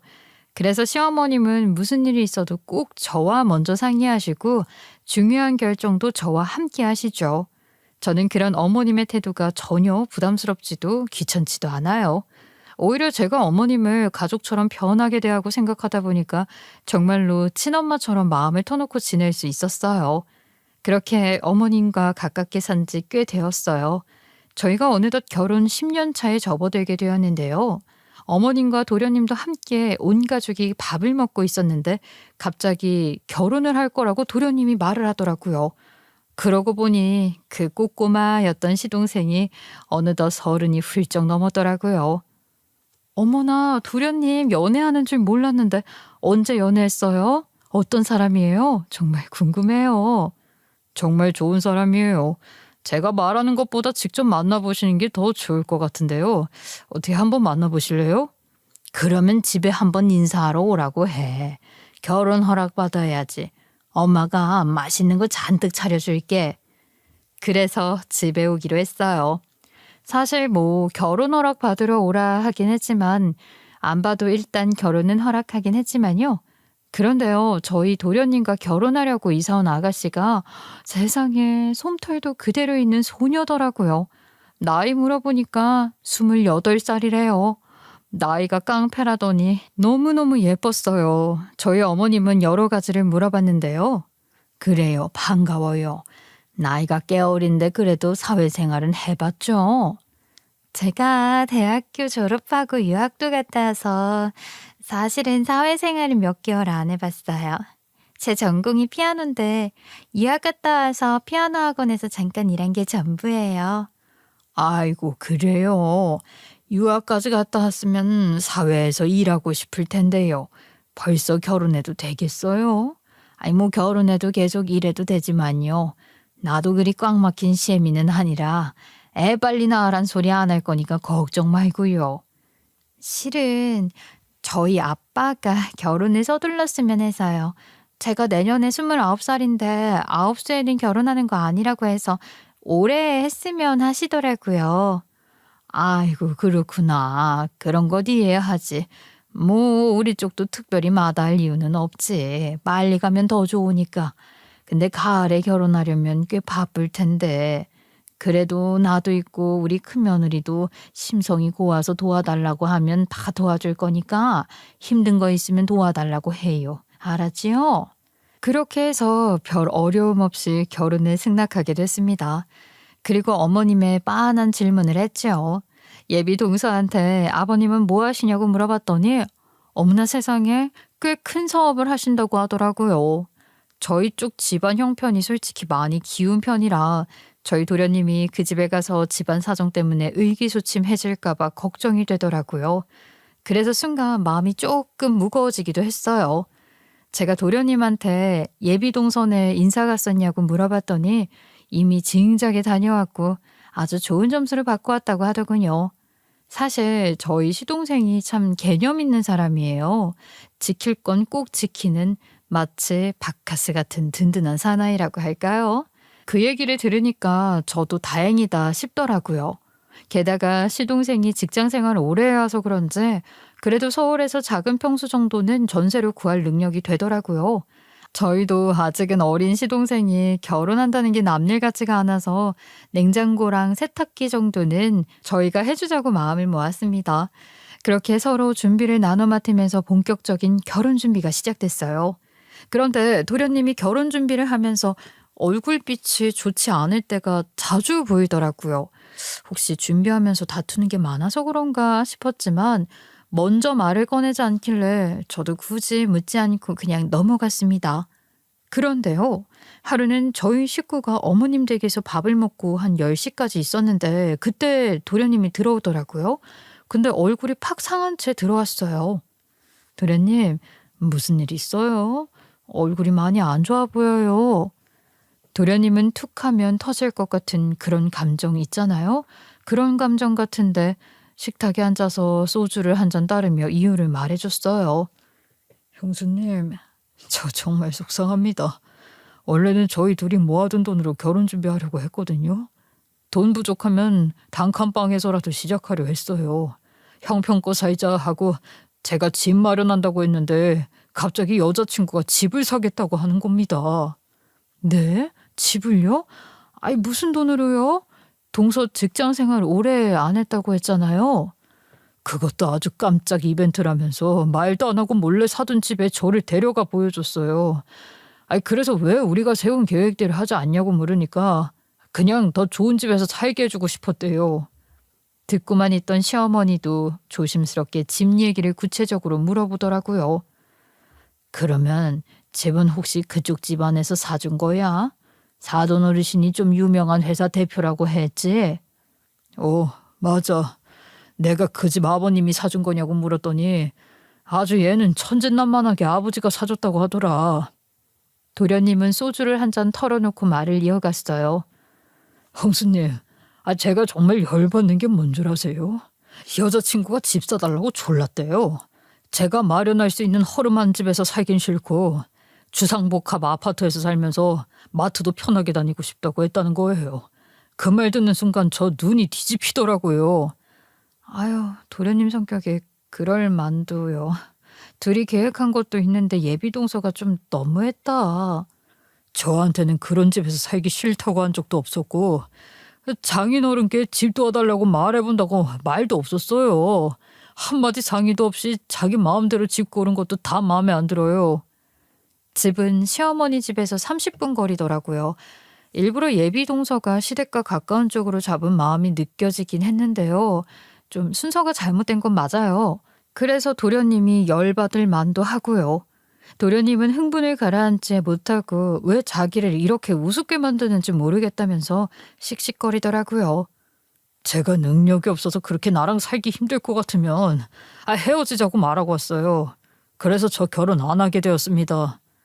어머님과 남편도 도련님 얘기를 듣더니 정말 기절초풍하더라고요. 도련님은 예비 동서가 그냥 예뻐서 좋았대요. 톡톡 튀고 같이 있으면 재밌고 거기에 자기를 너무도 좋아해 주니까 그게 더 고맙고 그래서 행복하게 해주고 싶었는데 집 사건으로 생각이 많아졌다고 하더라고요. 그런데요, 누군가가 그 늦은 시간에 어머님 집 벨을 누른 거예요. 인터폰으로 보니까 세상에 예비동서더라고요. 서둘러서 문을 열었는데 눈이 시뻘개져 있었고 사색이 되었더라고요. 일단은 들어오라고 했어요. 그리고 물 한 잔 갖다 줬는데요. 갑자기 엉엉 울더라고요. 자기야, 내가 미안해. 형님 죄송해요. 어머님 죄송해요. 얘기 다 들으셨죠? 죄송해요. 근데요, 저는 헤어질 생각이 없어요. 그 집 아빠한테 다시 팔라고 해도 팔지 못한대요. 어떡해. 진짜 숨 넘어가게 울더라고요. 솔직히 저희는 너무 귀여운데 도련님은 생각이 많아 보였어요. 그래서 제가 거기서 한마디 거들었죠. 아버님도 좋은 마음으로 그 집 해주셨을 거예요. 그러니까 도련님이 찾아뵙고 상황 잘 설명드리세요. 그리고 어른성이 너무 거절하면 그것도 예의 아니에요. 그러니까 이건 도련님이 대화로 잘 해결하는 게 좋을 것 같아요. 제가 보기엔 두 사람 헤어질 수 있는 단계를 넘어선 것 같은데, 그리고 이런 일은 헤어질 일도 아니네요. 예비동서가 제 얘기를 듣더니 눈물이 더 쏟아지는 거예요. 너무 고맙다면서요. 그래서 도련님은 바로 다음날 예비 처가에 찾아가 상황을 솔직하게 설명했습니다. 도련님 자존심도 강하고 독립적이고 책임감이 남다른 사람이라 부러질지언정 절대 흔들리는 법이 없거든요. 저는 그런 확실한 도련님의 성격이 늘 마음에 들었고요. 진짜 아름다운 청년이에요.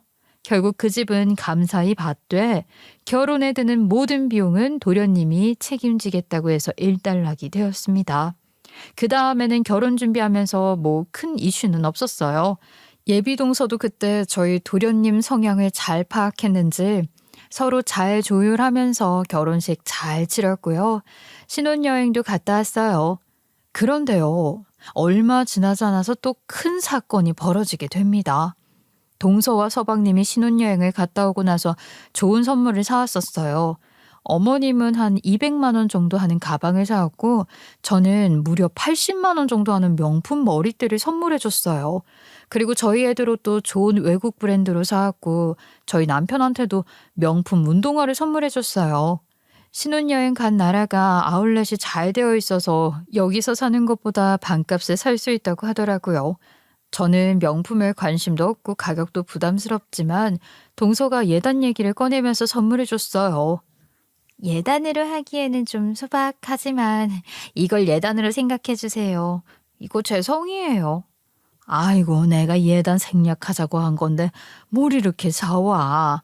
우린 너네만 잘 사면 되는 건데 사준 사람 성의가 있으니까. 그래, 고맙다. 잘 쓸게. 어머님이 예단은 생략하자고 했었는데요. 그게 동서가 마음에 쓰였나 봐요. 저도 그 머리띠 너무 예쁘고 어머님도 병원이나 약속 있으시면 꼭 그 가방을 들고 나가셨어요.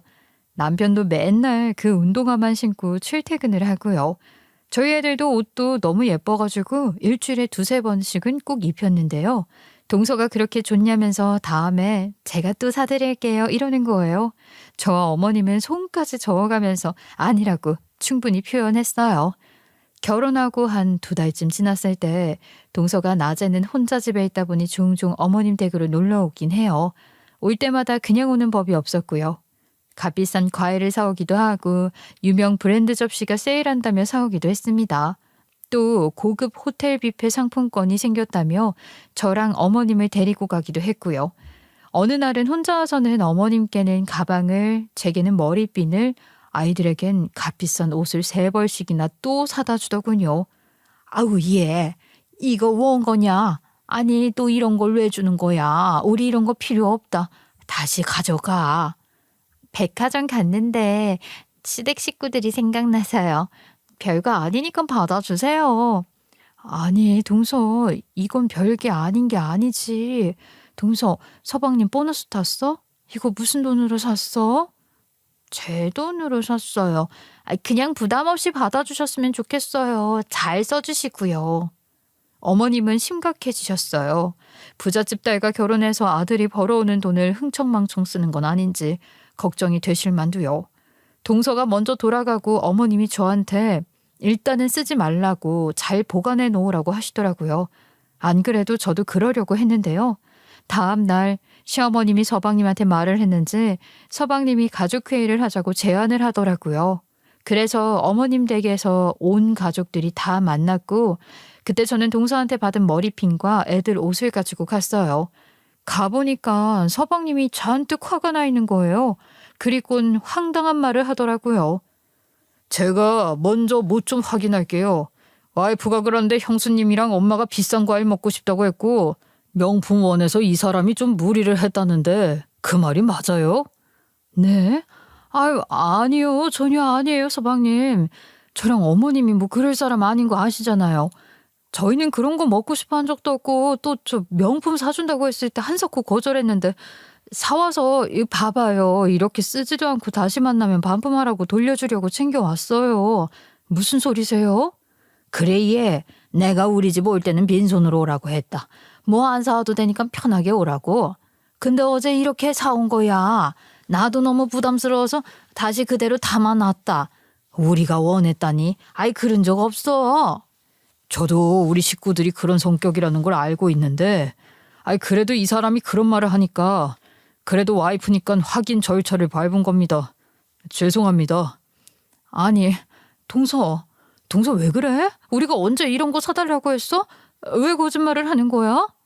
그랬더니 동서가 사색이 되어서 고개를 푹 숙이고 눈물을 뚝뚝 흘리면서 말을 하더라고요. 어머님, 형님, 아주버님, 죄송해요. 저도 시댁에 잘하고 싶고 잘 보이고 싶은데 저번에 선물 사드렸을 때 너무 반응이 좋아서 이런 비싼 걸 좋아하시는 줄 알았어요. 과일 사왔을 때도 반응이 좋아서 사가지고 온 거고요. 이런 걸 사드리면 저를 더 좋아해 줄 거라고 생각했어요. 아이고, 아가야. 우리는 절대 그렇지 않아. 전혀 그런 거 바라지도 않는다. 아이, 우리 소박한 사람들이야. 동서 뭔가 잘못 생각하고 있는 것 같은데 동서가 아무것도 안 해도 동서 정말 예뻐. 식구들이랑 더 친해지고 싶은 마음 이해하겠는데 그러면 우리를 좀 편하게 생각해줘. 그럼 좋을 것 같아. 그러면서 물건들을 다시 다 돌려주면서 반품도 하라고 했고요. 그런데 문제는 따로 있었습니다. 그런데 여보, 내가 미처 생각을 못했는데 이거 다 무슨 돈으로 산 거야? 내 카드가 이렇게 한도가 많지는 않을 텐데? 온 식구들 눈이 동그래졌어요. 당연히 동서는 직업이 없고 서방님이 벌어오는 돈으로 샀을 거라고 생각했는데 아이고 참 그게 또 아니었나 봐요. 서방님이 동서한테 생활비 하라고 카드를 줬었나 봐요. 그런데 카드 내역 온 것도 없었대요. 당신 바른 대로 말해. 나 속일 생각하지 말고 이거 무슨 돈으로 샀어? 동서가 좀 많이 불안해하더니 다 죽어가는 개미 목소리로 돈의 출처를 말을 하더라고요. 실은 아빠 카드 썼어. 미안해 자기야. 내가 잘못했어. 저희 서방님 그런 거 진짜 싫어하잖아요. 순간 열이 받았는지 얼굴이 시뻘개지더라고요. 결혼은 독립이야. 부모님으로부터 독립 못할 것 같으면 나랑 왜 결혼했어? 내가 누누이 말했지. 어른 돼서 부모님 도움 받는 거 아니라고. 언제까지 그럴래? 나를 언제까지 바보 천치로 만들 셈이야. 서방님은 화가 나서 동서한테 다다닥 쏘아붙였어요. 동서뿐만 아니라 온 가족들은 다 듣고만 있었죠. 게다가 돈 쓴 게 자신을 위해서도 아니고 우리 가족을 위해서라면 장인어른이 나를 뭘로 생각하시겠어. 부잣집 외동딸 잡아서 한몫 뜯어내려나 보다 하시겠지. 정말 당신 왜 그러는 거야? 내가 그렇게 되길 바라는 거야? 서방님이 몰아붙이니까 동서가 잘못했다고 싹싹 빌더라고요. 동서의 아버지가 결혼 전에 동서한테 쓰라고 줬던 카드를 아직 반납 안 하고 계속 쓰고 있었대요. 서방님은 당장 내일 갖다 드리고 거기에 있는 모든 카드값을 다 갚으라고 했어요. 어머님과 저는 동서한테 받았던 물건들 모두 내주었고요. 동서는 다음날 다 반품을 했습니다. 그리고 나서 이틀 뒤에 또 서방님이 전화가 왔는데요. 동서가 좋은 마음으로 잘 지내고 싶은 마음으로 벌인 일이고 서방님과도 잘 화해를 했으니까 걱정하지 말라고요. 다시는 이런 일 없게 잘 알아듣게 설명했다 하더라고요. 자기 와이프를 두둔하려고 전화를 한 거였어요. 그래요. 부부싸움 할 수도 있죠. 그리고 저도 동서의 마음을 이해를 해서 동서를 오해하지 않고 오히려 동서가 이번 일로 의기소침해지지 않았으면 좋겠다고 저희의 마음도 잘 표현했습니다. 그 일이 있고 난 뒤로는 한동안 또 잠잠했어요. 저희 가족이 또 뒤끝이 없는 편이라 한번 이야기하고 잘 풀고 나면 그걸로 끝이거든요. 그래서 그 뒤로는 아무도 그 일을 입 밖에 꺼내지 않았습니다. 그러던 어느 명절 아버님 차례상을 준비하면서 동서와 이런저런 이야기를 나누게 되었어요. 동서, 서방님 뭐가 그렇게 좋아? 동서 주변엔 더 부자고 직업도 좋은 남자들 많았을 텐데. 남편은 제게 완벽한 사람이에요. 제가 세상 물정도 잘 모르고 어리숙해서 사고도 많이 치는데 남편은 세상을 보는 눈이 있거든요. 제가 재미있는 얘기 하나 해드릴까요? 동서는 자신과 서방님이 어떻게 만나게 되었는지 얘기를 해주었어요. 두 사람은 동서가 유학을 마치고 돌아왔을 때 친구들 모임에서 처음 만났다고 하더군요. 사실 동서는 누구나 알아볼 만큼 예쁜데요. 그날따라 저희 서방님은 동서를 전혀 거들떠보지도 않았다는 거예요.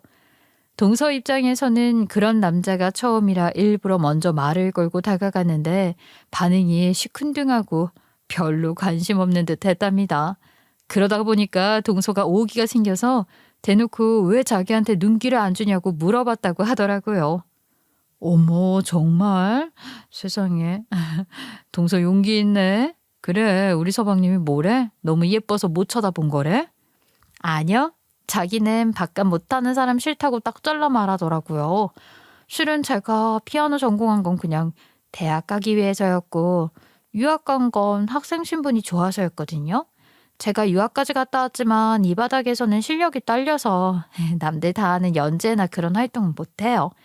그래서 아빠한테 용돈 받으면서 놀면서 지냈거든요. 설마 서방님이 정말 그런 의도로 동서한테 직접적으로 얘기를 한 거야? 그건 너무 예의 없잖아. 지금은 그 사람 성격 아니까 알겠지만 그때는 전혀 몰라서 또 대놓고 물어봤잖아요, 제가. 도대체 바깥 하는 사람이 뭐냐고 물었더니 적어도 직장은 있어야 되지 않겠냐? 50을 벌든 100을 벌든 1000을 벌든 배웠으면 사회의 일원이 되어야 하는 거라고 하더라고요. 어우, 우리 서방님 처음 만나는 자리인데 그런 말은 좀 밉상이다. 아니에요. 저는요. 그 말 듣고 머리 세게 한 대 맞은 느낌이었어요, 대략. 그래서 제가 바로 피아노 학원으로 취업했고요. 그래서 일하게 된 거예요. 동서도 대단하네. 그냥 재수없다고 생각하고 넘길 수도 있을 텐데 서방님 말을 수용하고 시행한다는 건 그것도 쉽지 않은 거야. 네, 저는 그날 남편한테 좀 반했어요. 아빠가 제가 일 시작했다는 얘기 듣고 깜짝 놀라서 물으셨는데 남편 권유로 취업했다고 하니까 점수를 엄청 따더라고요. 아빠가 자기 얘기는 안 듣는데 남친 얘기는 듣는다면서 제가 깍 잡혀 살 수 있겠다면서 오히려 결혼을 더 부추기셨어요. 그거 정말 다행이다. 그런데 집안 차이가 많이 나서 힘들지는 않아? 한평생 모자름 없이 사고 싶은 거 다 사고 하고 싶은 거 다 하고 살았을 텐데 우리 서방님은 돈이 그렇게 없잖아. 그게 좀 힘들긴 해요. 그래서 실은 결혼 전에 아빠 도움 좀 받겠다고 했다가 엄청 싸웠어요. 근데 이 사람은 제가 포기 못하겠고 이 사람은 그게 끔찍해 하니까 제가 바뀌는 수밖에 없더라고요. 와, 동서 진짜 멋진 것 같아. 은근히 로맨티스트네. 다른 친구들도 다 잘 살지? 네, 제 친구들도 다 집안이 쟁쟁하고 다 남편들이 잘 벌기도 하고요.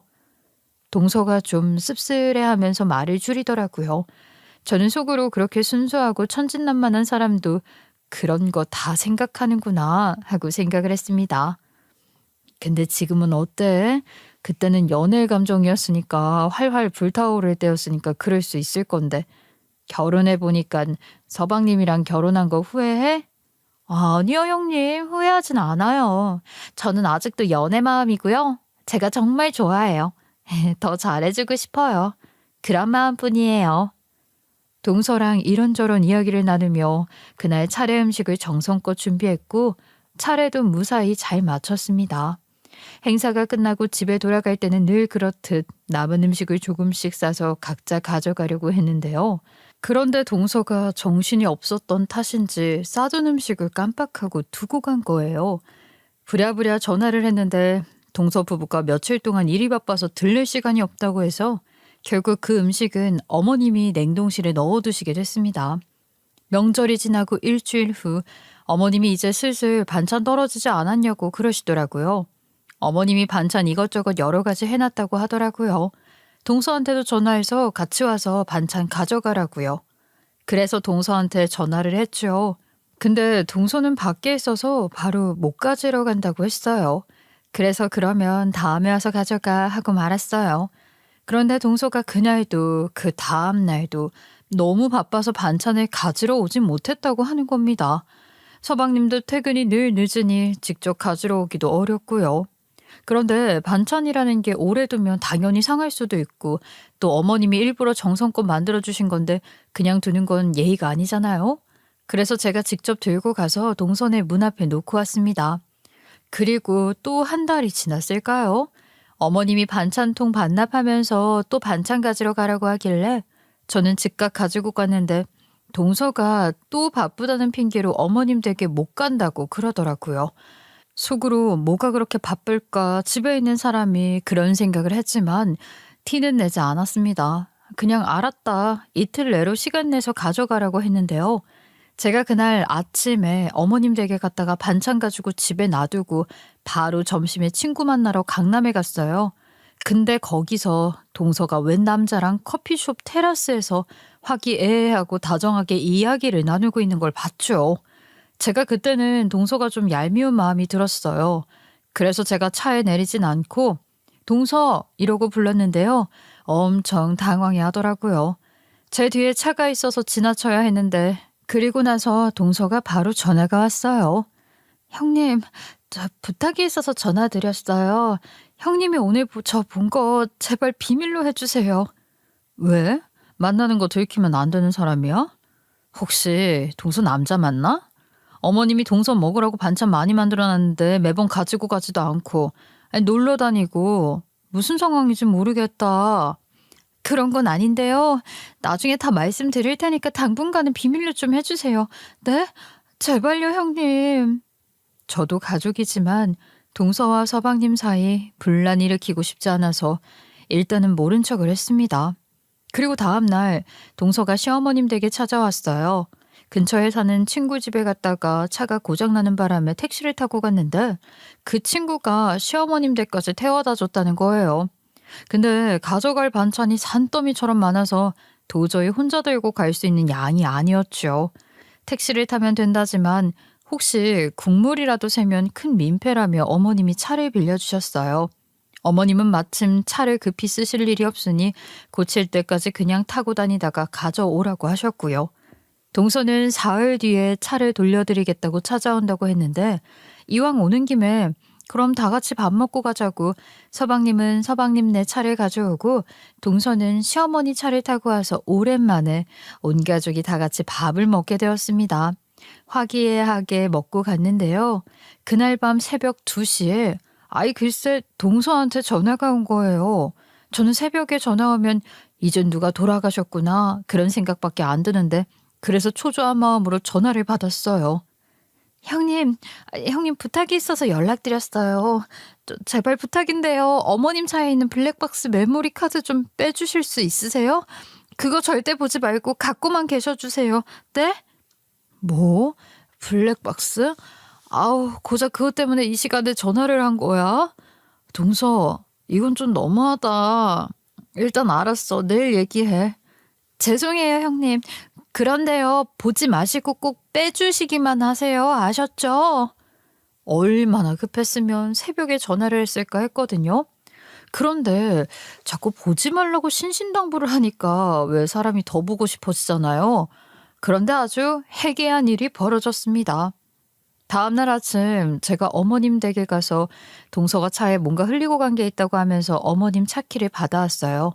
그리고 차에 가서 블랙박스 메모리 카드를 빼가지고 나왔죠. 다시 어머님께 차키를 반납했는데요.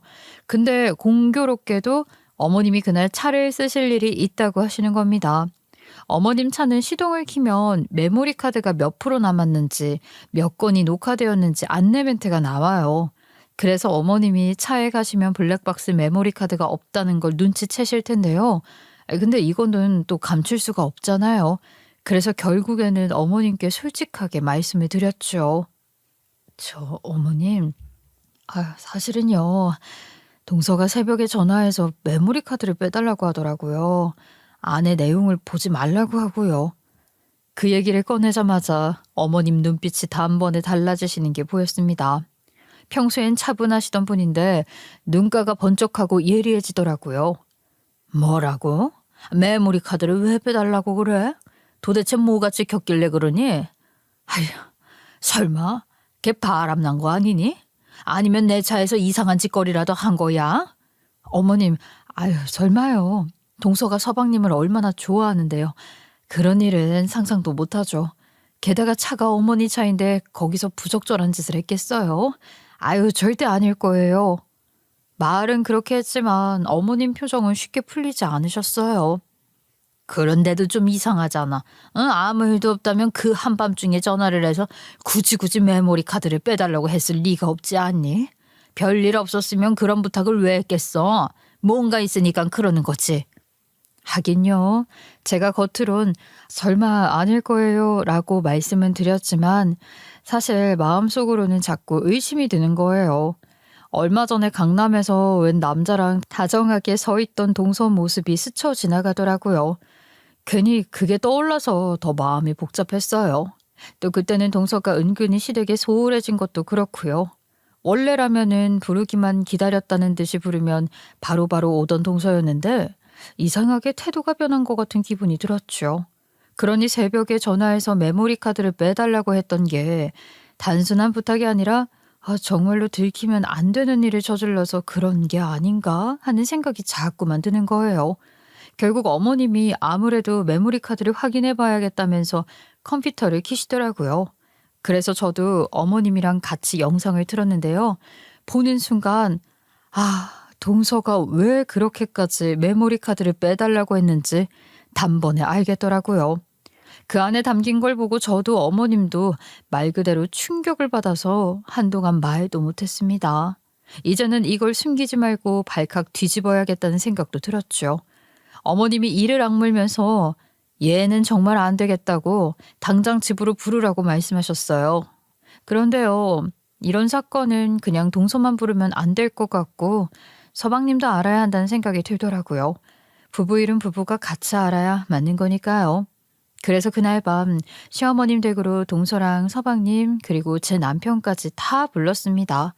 결국 온 가족이 한자리에 모이게 된 거예요. 온 가족이 한자리에 모여 앉자 어머님이 먼저 입을 여셨어요. 예, 작은 애야. 네가 큰 며느리한테 내 차에 있는 블랙박스 메모리 카드 빼달라고 했다면서. 근데 내가 아침에 차를 써야 해서 어쩔 수 없이 얘가 나한테 그 얘기를 하더라. 안 그랬으면 나도 차에 타자마자 카드 없다는 거 눈치챘을 거야.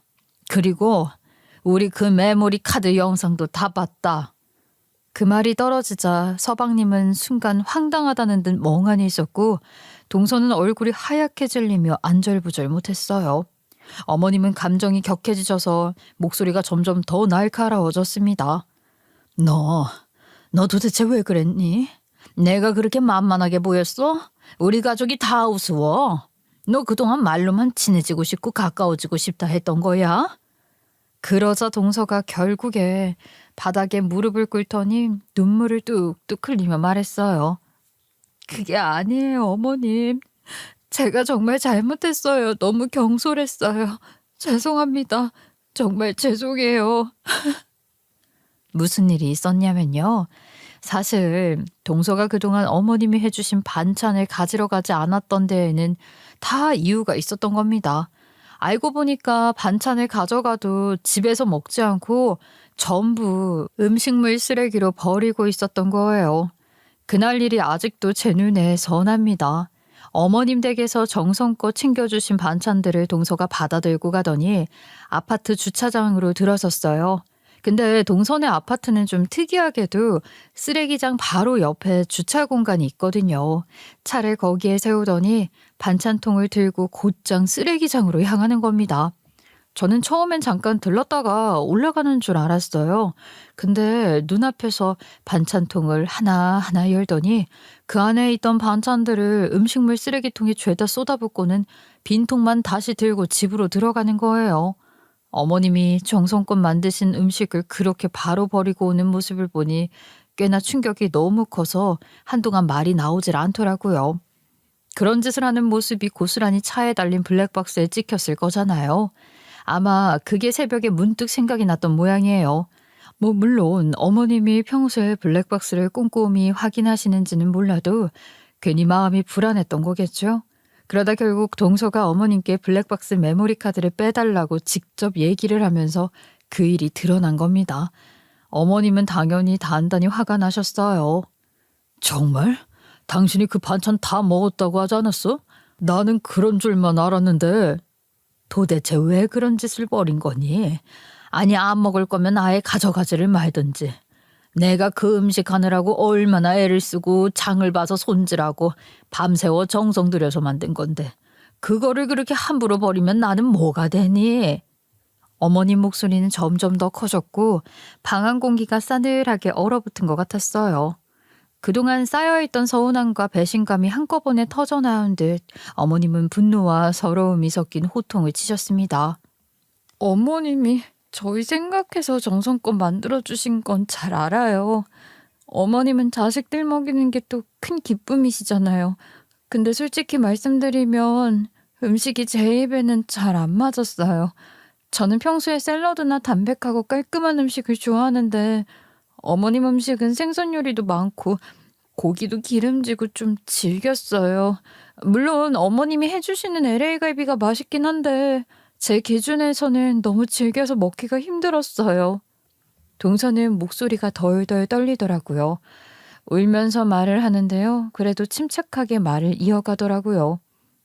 또요, 이 사람이 저녁 먹고 퇴근을 하는 경우도 많은데요. 집에 가져다 놔도 결국은 상해서 버리게 되는 거예요. 어머님이 음식 만드실 때는 분명 행복한 마음으로 만드셨을 텐데 제가 안 가져가면 괜히 서운해하실까 봐 걱정됐고요. 또 저만 안 가져가면 저 미워하실 것 같아서 그래서 그냥 받아서 들고 갔던 거예요. 저희 4명은 그 얘기를 들으면서 모두가 할 말을 잃었습니다. 어이가 없기도 하고 기가 막히기도 했죠. 당신 왜 자꾸 우리 가족이 당신을 미워한다, 예쁨 받지 못한다고 생각을 해. 아무도 그런 생각 안 해. 나도 모르겠어. 나는 어머님과도 잘 지내고 싶고 형님과도 잘 지내고 싶은데 나와 삶의 방식이 달라서. 아니야, 내가 다 잘못했지. 내가 더 노력했어야 했는데 그냥 참고 먹을 걸. 죄송해요, 어머님. 그래도 노력한다고 했는데요. 그게 잘 안 돼요. 음식 가져가서 버리는 게 노력한 거냐? 어? 그건 노력이 아니야. 앞으로 너네 반찬은 안 해줄 거야. 그러자 동서가 이러지도 저러지도 못하면서 안절부절 하더라고요. 그때 제가 또 한마디 거들었습니다. 동서, 어머님이 자식들 생각해서 반찬 만드신 건 분명한데 그건 다 맛있게 먹어주길 바라시는 마음에서 하신 거야. 그니까 입에 맞지 않으면 맞는 것만 가져가면 되고 아니면 동서네 건 안 해주셔도 된다고 솔직히 말씀드려도 돼. 어머님은 나보다 동서를 더 예뻐하시잖아. 그러니까 괜히 마음에 담아두지 말고 그냥 편하게 얘기했으면 더 좋았을 거야. 동서는 두 손으로 얼굴을 가리듯 눈물을 훔치더니 뭔가 안심이 되었는지 표정이 조금 밝아졌어요. 정말요? 형님, 그래도 돼요? 그리고 어머님이 저를 더 예뻐하세요? 그럼 동서를 얼마나 예뻐하시는데. 그리고 입에 안 맞는 음식 억지로 먹는 게 얼마나 힘든데. 그거는 고문이나 다름없잖아. 나도 잘 알아. 그러니까 동서, 그런 얘기했다고 해서 우리 어머님이 이해 못하실 뿐 아니야. 오히려 솔직하게 말해주는 걸 더 좋아하실 거야. 그러니까 조금만 더 편하게 대해드려. 응? 그러자 다들 뭔가를 생각하더라고요. 제가 어머님과 형님을 너무 어렵게 생각했었나 봐요. 사실 너무 잘 지내고 싶은데 이 사람이 저한테 실망할까 봐, 저를 너무 이상하고 예민한 사람이라 생각할까 봐 저는 잘 지내는 모습 보여줘서 남편이 제 곁을 떠나지 않았으면 좋겠다고 생각을 했었거든요. 그때 모두 반찬 버리는 소동은 납득이 되었어요. 그리고 동서가 조심스럽게 입을 열더라고요. 제가 사실 끼도 없고 욕심도 없고 하고 싶은 것도 없는 사람인데 딱 하나 남편과는 영원토록 함께하고 싶거든요. 제가 남편한테 많은 걸 배워요. 그래서 이 사람의 사상대로 살아보려고요. 그래서 저 일 시작했어요. 알고 보니까 동서는 자신이 그동안 겪어온 일들을 생각하며 무슨 일을 할 수 있을까 고민을 하다가 피아노는 너무도 자신이 없었대요. 그래서 유학을 돕는 전문 유학 컨설팅에 취업을 했다고 하더라고요. 영어를 잘하고 사람 만나는 걸 좋아하고 자기는 누구를 돕는 일도 좋아한대요. 그래서 그 일이 제격이라 생각해서 집에서 노는 것보다 서방님이 말하는 밥값 하는 사람이 되고 싶었다고 하더라고요.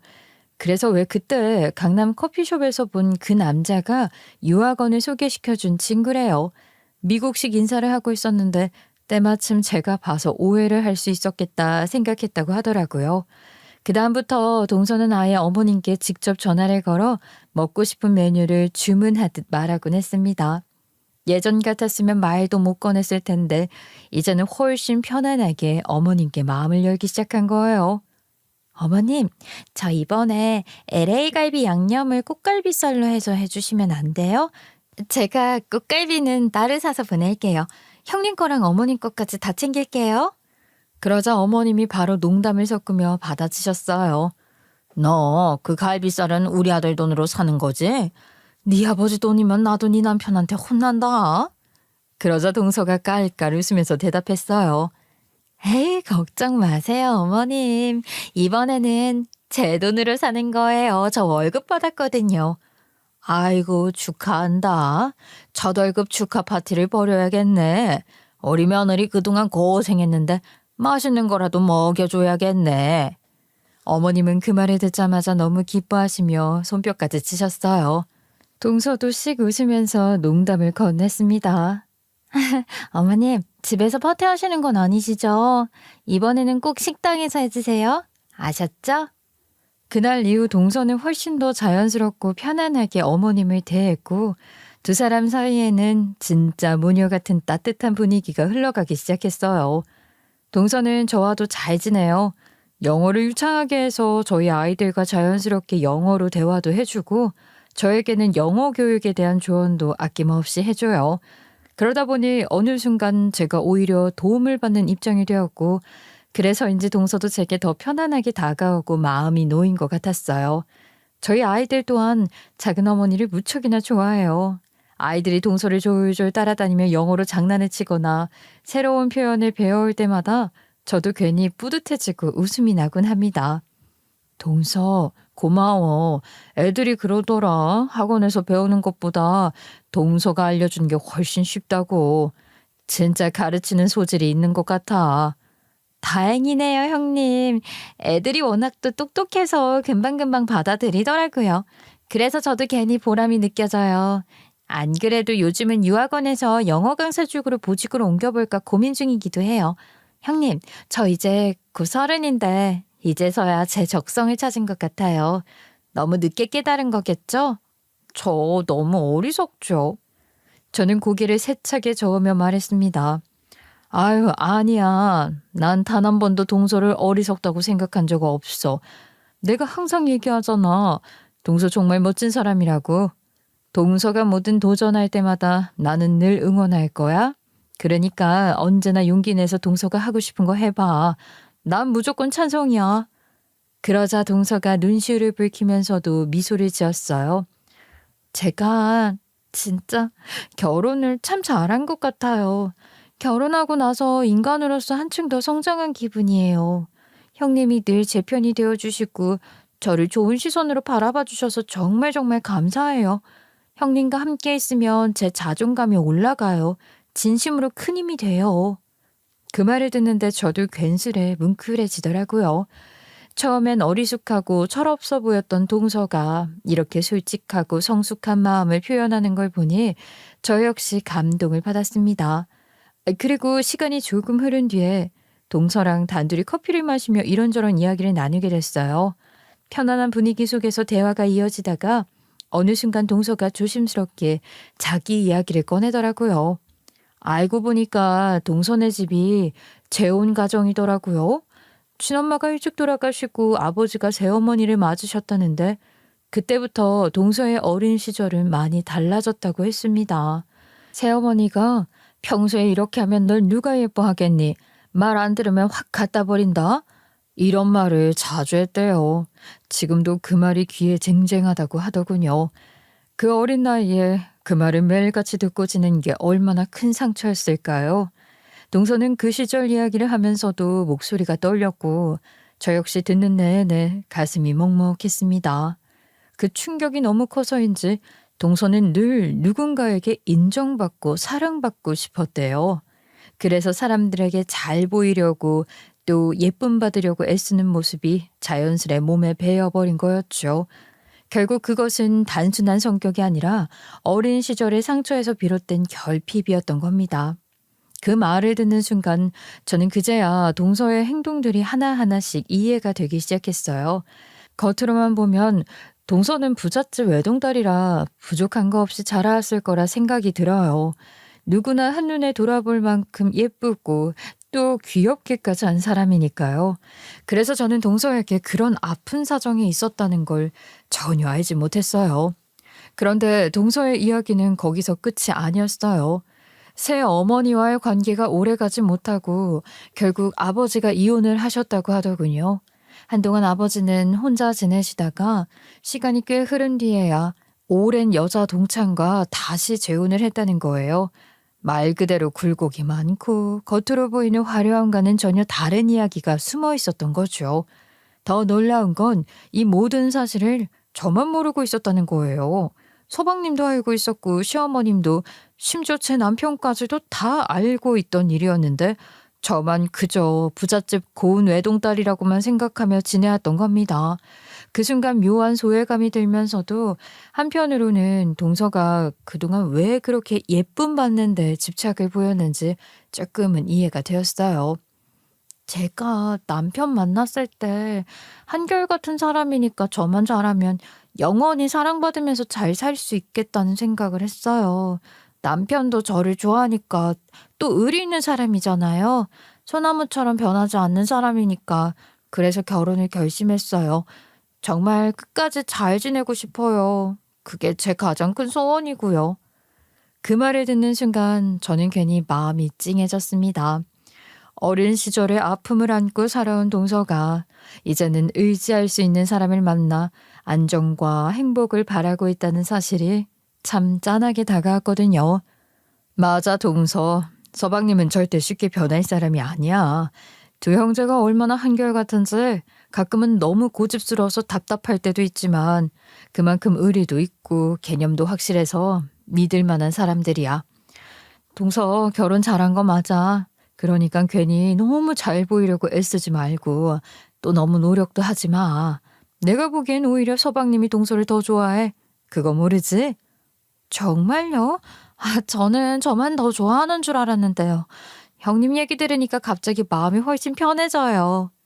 그렇게 말하는 동서의 얼굴은 한결 밝아져 있었고 표정에서 진심으로 안도하는 기운이 느껴졌습니다. 돌이켜보면 오해와 갈등은 결국 서로의 마음을 열고 솔직하게 이야기했을 때 비로소 풀리는 것 같아요. 저는 인간관계의 모든 건 다 소통에서 시작된다 생각해요. 소통은 곧 대화이고요.